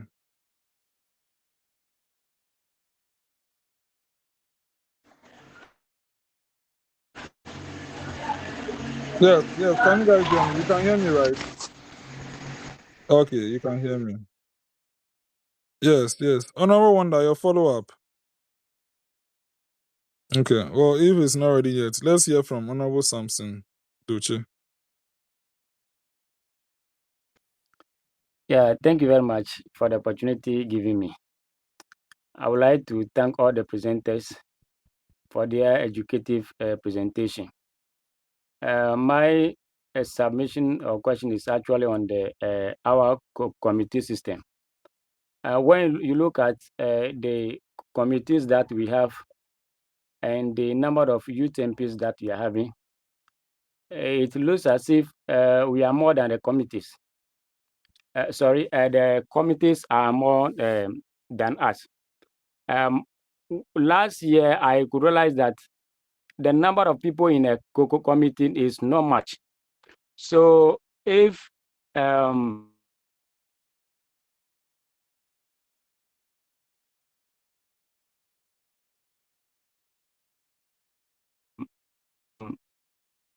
far on the chairman of the committee, that disturbed us hugely when the assignment was given us to do. So I would like to put it across that if it will be possible, let's reduce the number of committees that we are having now, so that we will take the very important one out of it. We'll see them and look at those that are very vital that we can operate with now, so that the members can be many in the committees. If one is dormant, definitely others will be active, so that they can help to coordinate the activities of the committee work. I heard a lot of complaints from the most of the committee chairpersons on this. The work that Mr. Speaker gave to us, most of them did the work single-handedly. Even me myself, I have to do the work by me, because my members were not many, and then unfortunately most of them are not active, so it disturbed me a lot. So if it will be better, let's reduce the number of committees so that the people can be many in the committees. Then also, when you look at our activities during cities now, you realize that we only always based on the debating. So I would like to put it across, if it will be better, let's look at passing bill into law, so that we can learn that one as well. Since it is a major practice of Parliament to pass bill into law, so that we will draft or draft a bill, then we go through the process. By so doing, we are learning how to pass a bill into law. And then also the ministerial system. We can also introduce a ministerial system where we have ministers for education, health, and they will come and present, and then we question them. If there's an issue concerning education or any other sectors, those ministers will come and then will question them, then they respond. By so doing, we are learning and then emulating the biggest parliament of Ghana. I thank you. Thank you very much, Honorable Duce, for your question.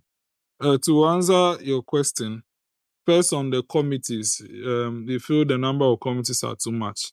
Don't forget that the House was crafted on the total number of constituencies, 267. If we have all constituencies filled, each committee would have 276 divided by 34. Each committee will have about 9 people in it. About 9 people in it. And that is the same thing happening at Parliament of Ghana. So we are not crafting it per an interim number, but per the number that we anticipate. And also to note, this is a capacity building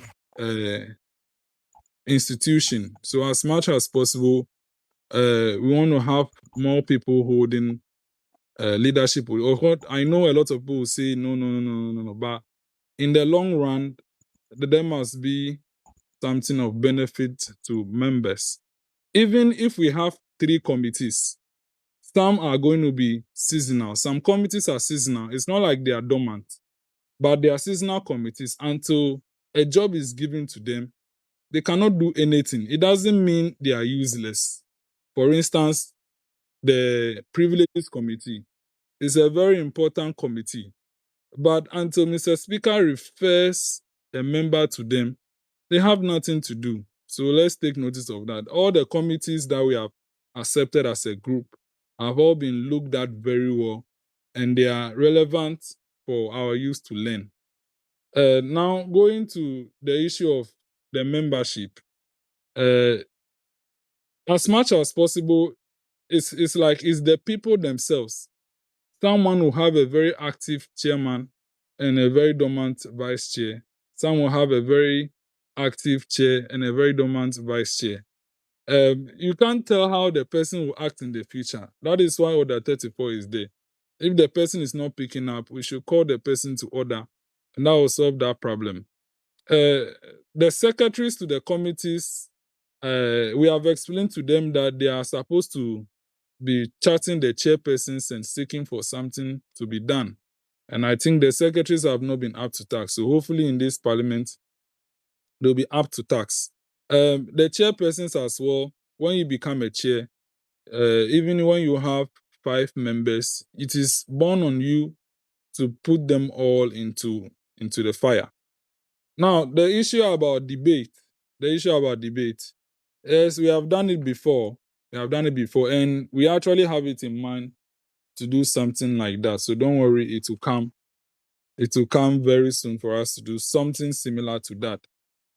We are considering even as a house or in joint with another house, considering some constitutional matters that we can discuss, resolve, and then forward it to the Presidential Committee on Constitutional Review so that they can use it to amend the 1992 Constitution. And it's a very important thing that I think we really have to do to also add on to our relevance as a youth group. So, of course, something like that will come in the future. Which other matter have you raised that I haven't covered? Honorable Samson. The ministerial Yes, positions. the ministerial. I'm sorry for that one. We resolved that YIP is not going to have these diplomats and then ministers, youth president, youth vice president, youth chief of staff's team that other youth parliaments are doing. We are focused on legislature. Okay, we are focused on legislature. Other youth groups are doing like youth leadership parliament, youth model parliament, international youth network. They are doing all those. But for YIP, we are focused on the legislative functionality. And that's our focus. And we like to keep it like that because that already makes us different from other groups. So, yes, that is the reason why we are, we just want to focus on that.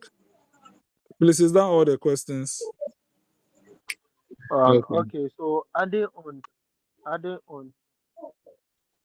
um,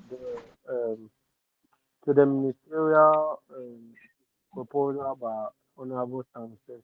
Honorable Samson, since it's a capacity building, we can use the chairpersons of the different committees. We can summon them and ask them questions when the time arises, so that they will serve as ministers.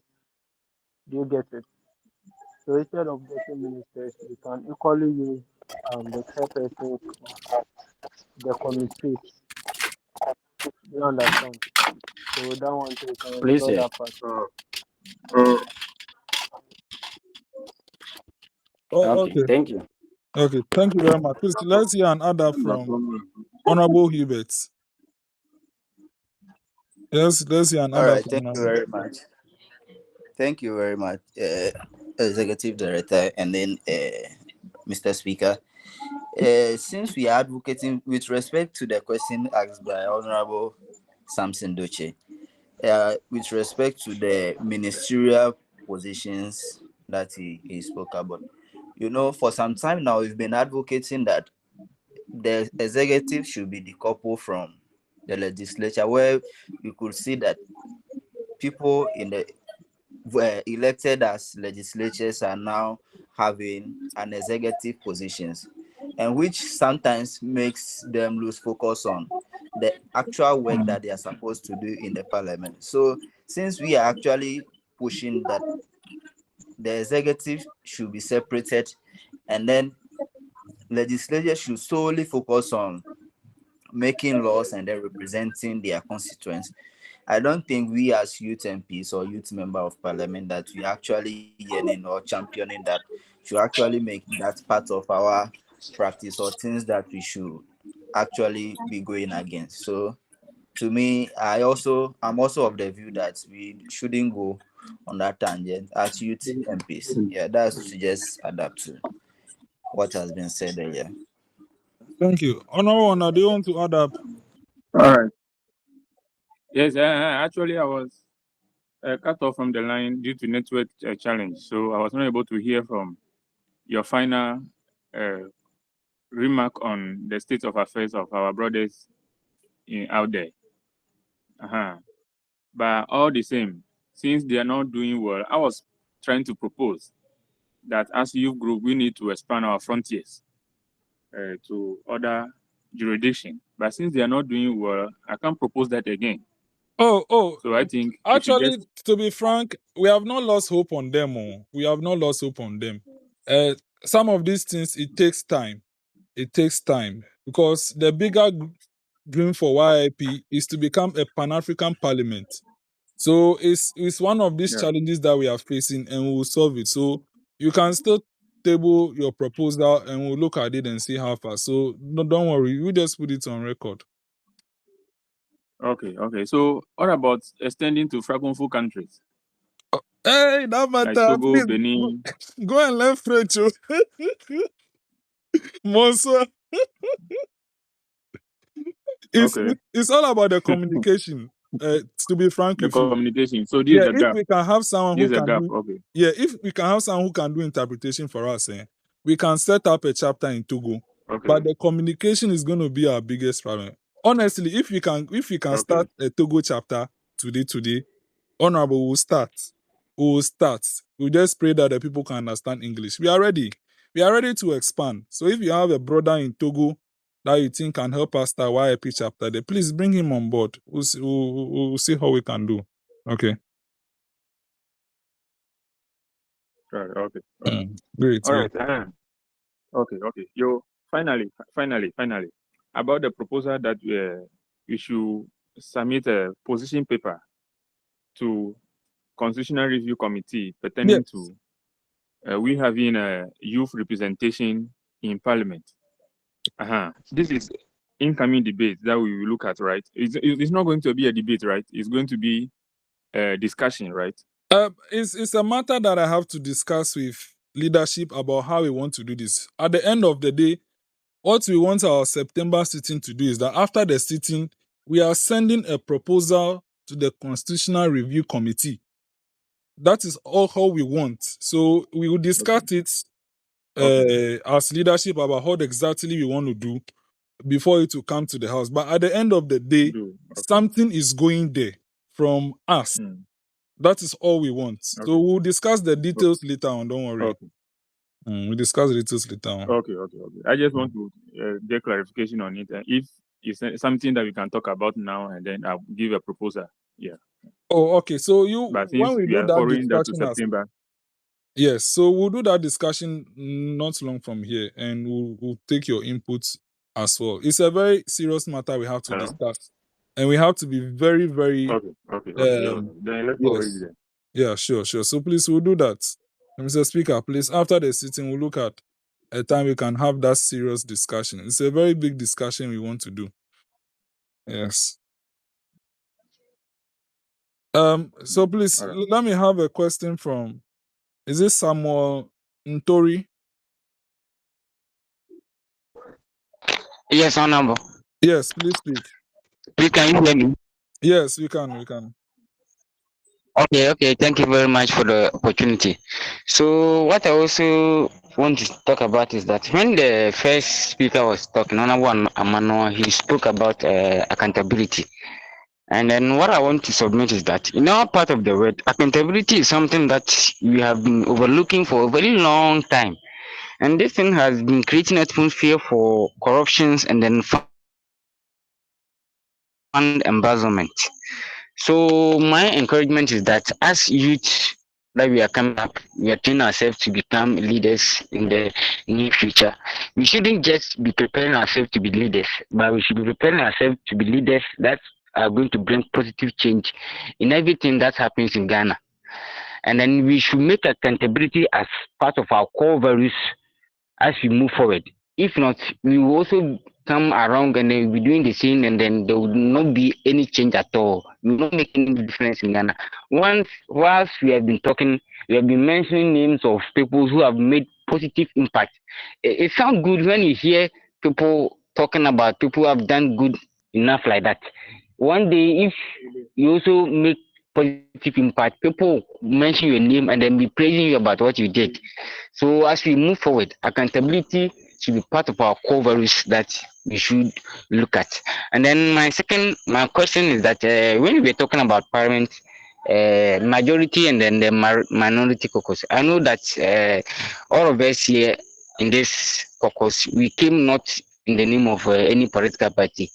We were selected. So my question is that if maybe we have 200 people who have been confirmed as parliamentary members, what is the percentage of people going to the minority and the percentage of people who are going to the majority? Maybe if 200, maybe 60% is going to majority side, 40% is going to minority side. That's my question. Thank you.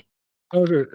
Thank you very much. The first one was a statement. The second is a question. So the second, initially when we started the group, we allocate the caucus per discretion. But this time around, we have decided that members will choose their caucus. No matter how we do it, majority always ends up more. Trust me. Like both ways, majority always ends up more. Per the standing orders, majority cannot be less than 55.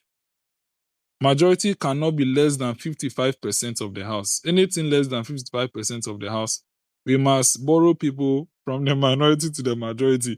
Please, it hasn't happened before, okay, that we borrow members from minority to majority within the same parliament. But at every point in time, whether by discretion of management or by youth MPs selecting their caucus, majority always ended up more.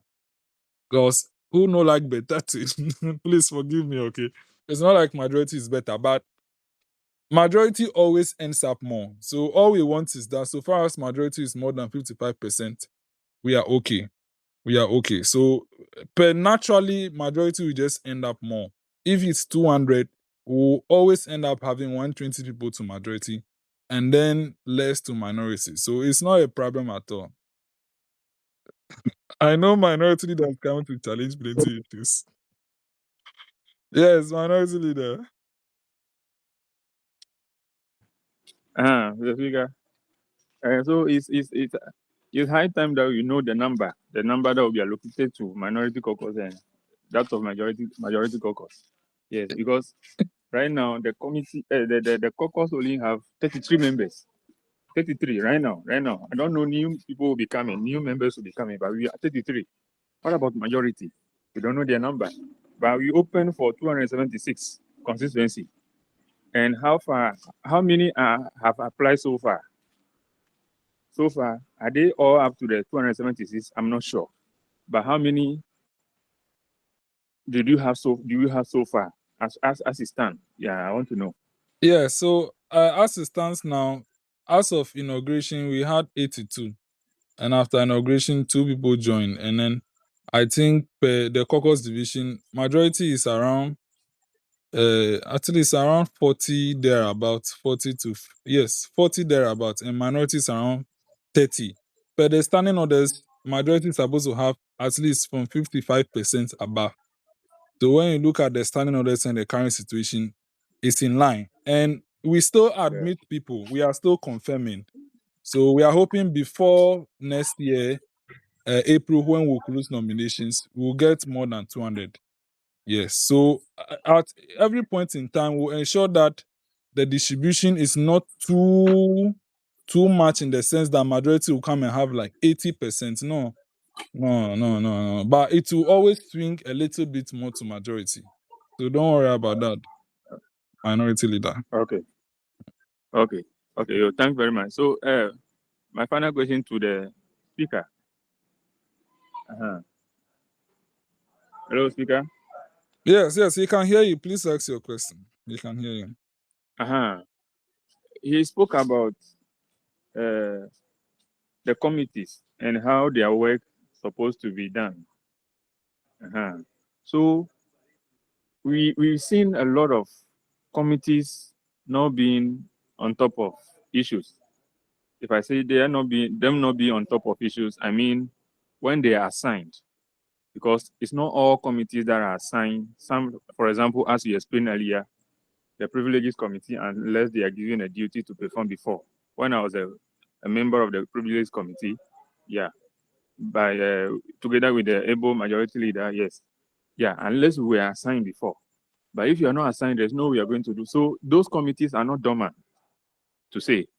But some of those that's supposed to present reports, for example, intelligence committee that I chair in the fourth parliament, intelligence committee that I chair in the fourth parliament, and some other committees, judicial affairs committee that was a ranking on, business committee, they have been doing every blessed sitting that we have. But what about those that are tasked to present reports on their findings? Okay, they have not been doing those things. They have not been presenting the report and all those have pressed the house. The speaker do in this fifth parliament to strengthen those committees so that they'll be on task, they'll be on top of issues, so that we not record dormancy that we used to record in the past parliaments. This is my question. Yes, Mr. Speaker. Okay. So thank you very much for that question. So it looks like you asked the question and you gave a recommendation. Okay, so for the question, last parliament, hello, last parliament, Yes, we can hear you, I Mr. gave Speaker. directive to, I gave directive to all the committees, every committee, Speaker, I cannot hear you. and Mr. am I Speaker, we audible? can hear you. So you speak. We will communicate to Okay. him. So last parliament, as he was saying, no committee was dormant because when I gave a directive to all the committees, they all presented their reports during the during our virtual session.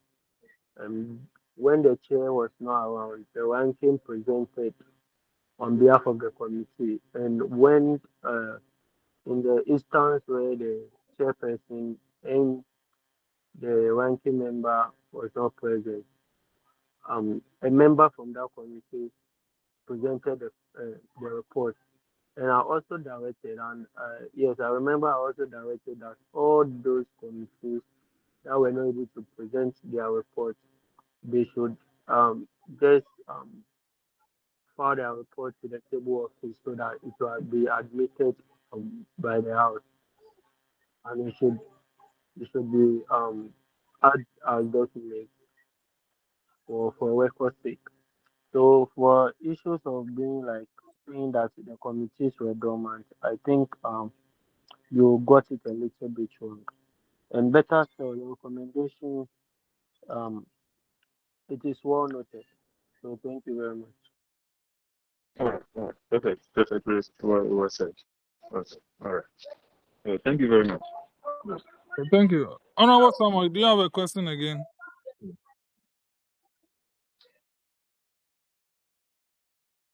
Honorable Samuel Ntori, do you have a question again? Okay. So Let me just give this final part of my presentation. Then I'll take remarks from each of the leaders, then Mr. Speaker, and then we close this session. As agreed at the dissolution, some of the members, the pictures they submit is that bad. It's not like we don't ask them to bring better ones, but some of them literally don't take picture. And it's just that bad. Please, the alarm has already been raised. You have to go and if you don't take picture, go and take proper picture.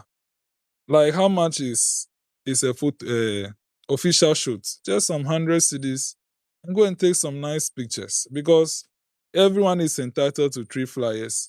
The congratulatory flyer, that is right after confirmation. The birthday flyers, you have to inform the YIP contact at least a day ahead for a birthday flyer to prepare for you. And then the main flyer that will come next week. Next month, please. Next month. So please, the picture issue, I myself, I'm of the same view. But we still needed something to put over there. That's why we compromise and get a picture there. But please, it's a big warning to members. Go and take pictures if you don't have. If your picture is not good, we'll direct that you bring a better picture or no flyer for you. Thank you very much. So please, we'll take closing remarks first from the minority leader. I think he's gone, right? He's gone.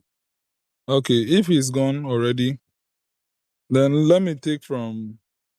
Okay, Honorable Minority Leader, you're around.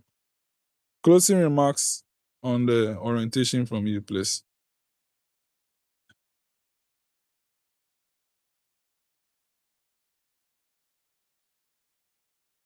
Okay, I don't think he can hear us. Honorable Duce, speak on behalf of the Minority Leader. Closing remarks.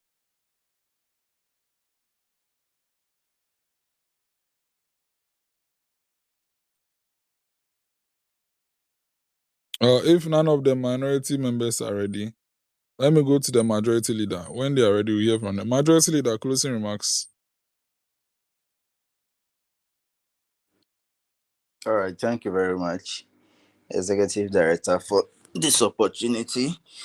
And I would like to thank our presenters, Honorable Amanor D, our Deputy Executive Director, Parliamentary Affairs. First of all, let me break the minority down. I stated that we'll receive a remark from you. So please, first give your remark more like a mini orientation from whatever you wanted to add to complement this entire program. Please add it before you end with the closing remarks. Thank you.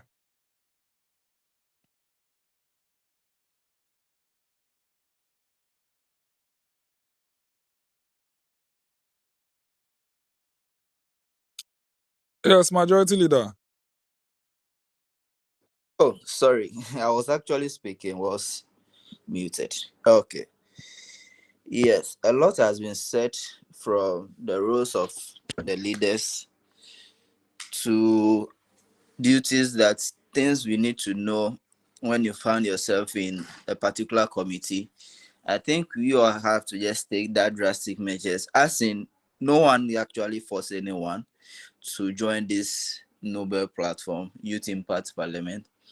So we all came willingly, and I think we all have to put in our maximum efforts to hold what we all believe in, and also keep ourselves in check that this is what we want to do, and we shouldn't be forced to actually come for these orientations or come for parliamentary sittings.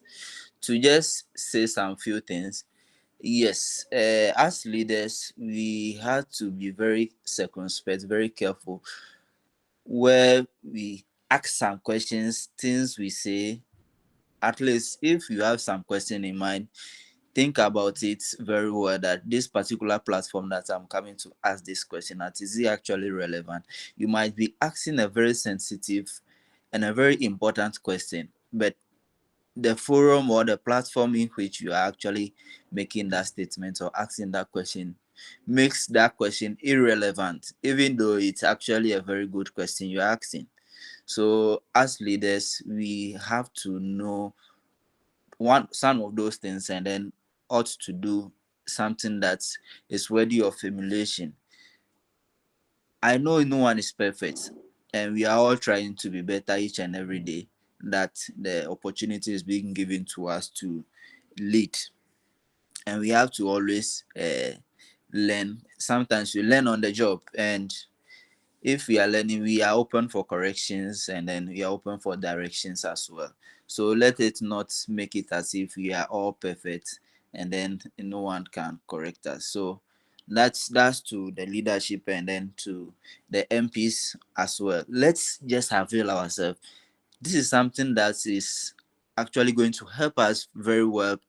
You might not see the relevance of what you are doing here today, but trust me, tomorrow you sit somewhere and then be proud of yourself that, hey, I've actually made a great move by joining this Youth Impact Parliament. When I joined this Youth Impact Parliament, from its inception, I wasn't like this, yes. But today I can see some changes, some improvements in myself with respect to how I perceive leadership to be, with respect to public speaking, and some of the things, and then the people that I met in this few years of being a member of Youth Impact Parliament. And I would say it's a great platform that we have to take interest in. I see if it actually saddens me if members don't take this platform seriously. It saddens me if like we can have the caliber of me, Selom, Wanda, Speaker, Amanor, Jones, and like up to 50. I think the world would hear of us. And to give my remarks, it has been a great day, a great evening of an impactful presentation from our speakers, Honorable, our former speaker, H2 SRC, and then our former majority leader, Honorable Amanor D. He always don't agree with me calling him David, but all the same, we are grateful for the knowledge you shared with us today. It has been very impactful. We've learned one thing or the other from all that you said. Same goes to our amiable speaker, Right Honorable Adam Osman,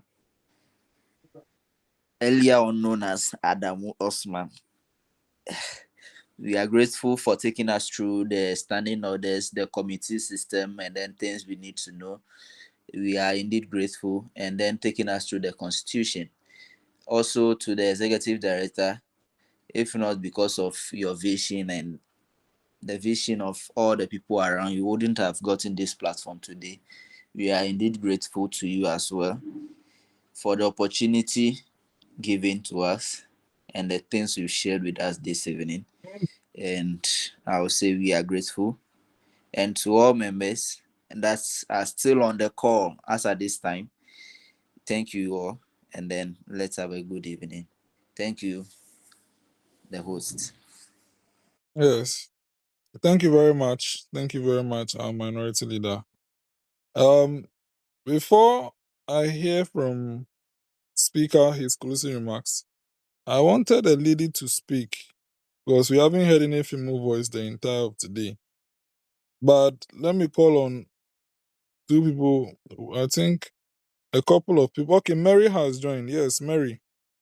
It will be gender inequivalent if we don't hear any lady voice. So, Honorable Mary Dugbaza, please, let's hear a few remarks from you on our orientation. Then we go to Mr. Speaker. Thank you very much for the opportunity. I'm so much grateful. Actually, I have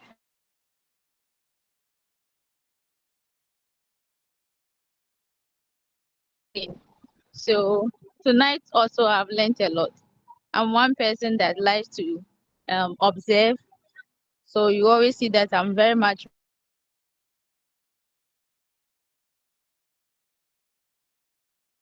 I love to experiment. So all that I'm learning, trust me, putting them down, and I'm going to explode one day.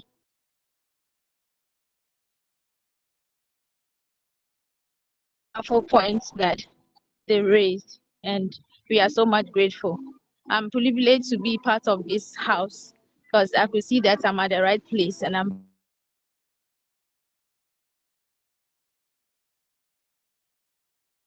all the people who are making sure that this movement is ongoing. It is a great place, and I will not regret joining.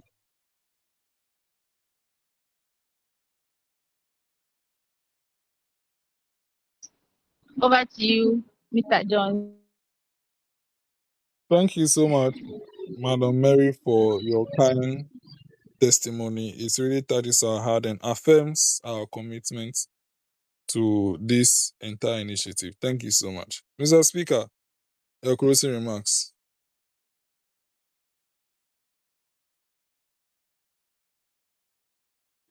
Um, Honorable members, I think all has been said, all has been said already. So I just want to add that I look forward to um seeing everybody in our next session for us to have a fruitful conversation. So on this note, I want to say good evening to everybody and have a good night. That's my closing remarks. Thank you very much. Thank you very much. I, Mr. Speaker, permit me once again to break protocol. It was very important to hear closing remarks from the minority side. We have waited for the minority leader to join, and he hasn't been able to join. So let me just take that from Honorable Samson Duce, a leader from the minority side, on behalf of the minority leader, and then we'll take it from there. Honorable Duce, closing remarks on behalf of your caucus.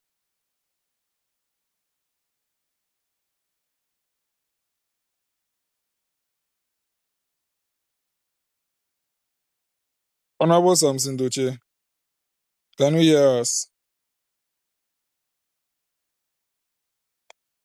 Honorable Samson Duce, can you hear us? Mm. Is there any minority member here? Mr. Courage, are you minority? Mohammed Bo, are you minority? Well, if there is no address to be heard, then we'll go straight to my closing remarks. So I must say I'm grateful to all of you for taking interest in this. And I agree with all that is said on floor. It is still a learning platform for us. And if you take it serious, you really benefit from it. So we call on all of you to be part of this journey. We call on all of you to be part of this journey. Please remember, if you are committed to the cause, you will go through the transformational change. You will go through. If you are not committed, to just be a certificate you take and then that's the end of it. We have had so many people joining this entire group. So many people joined and then they went off. And some people who were passed from day one are still here. It's all about the commitment level. So please let's look at being very committed. Um Trying to break protocol again. The minority leader is here. Let me receive a short closing remarks from him, and then we'll go ahead and pray. Minority leader, closing remarks. Okay. All right. Yeah, thank very much for first of all to God Almighty for making it possible that we're able to gather here this evening once again to deliberate on issues of youth leadership and governance. It has been an insightful one, and I pray that we continue this way. And as we are building ourselves, I believe it is not going to be always going to be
Oh, okay.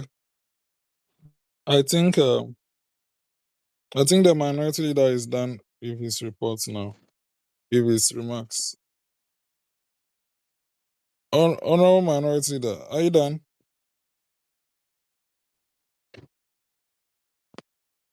Okay.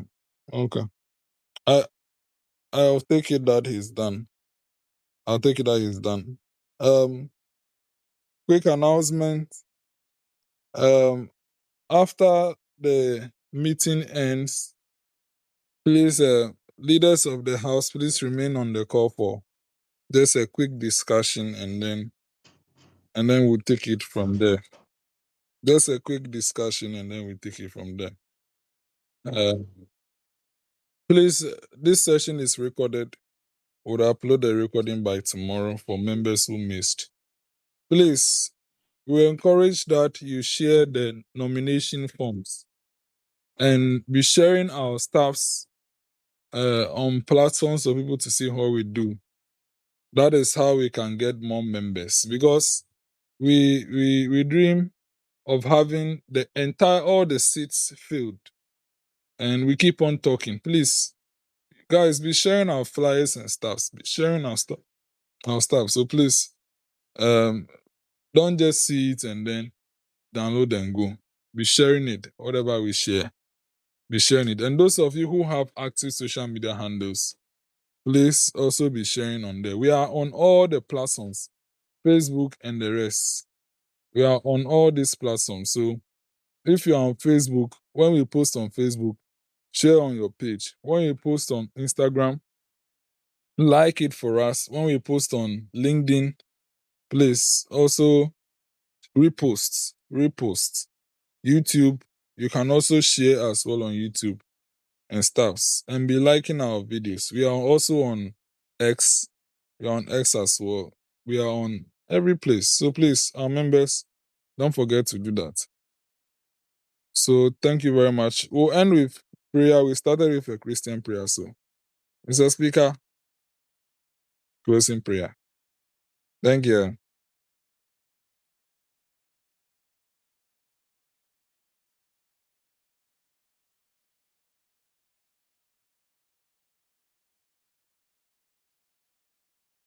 Mr. Speaker, is Mr. Speaker there? Closing prayers.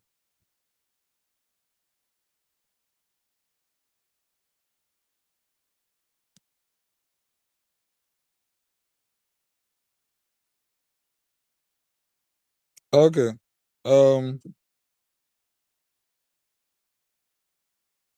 Senior Courage, please give us closing prayer. Okay. Okay. Let's pray. Father Lord, we thank you for a successful program, for good insight. Issues were raised, and some were also solved, and some were also postponed to the next meeting. Father Lord, we thank you for whatever that we've discussed, and we've made a useful point of it. As you are leaving the meeting does not mean you are leaving your presence. Guide us in our daily activities. Help us to coordinate our sittings so that to be very massive in the future. In Jesus' name I pray. Amen.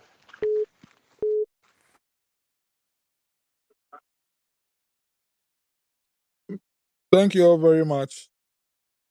So this meeting has come to an end. Thank you so much. Leaders, remain on the call.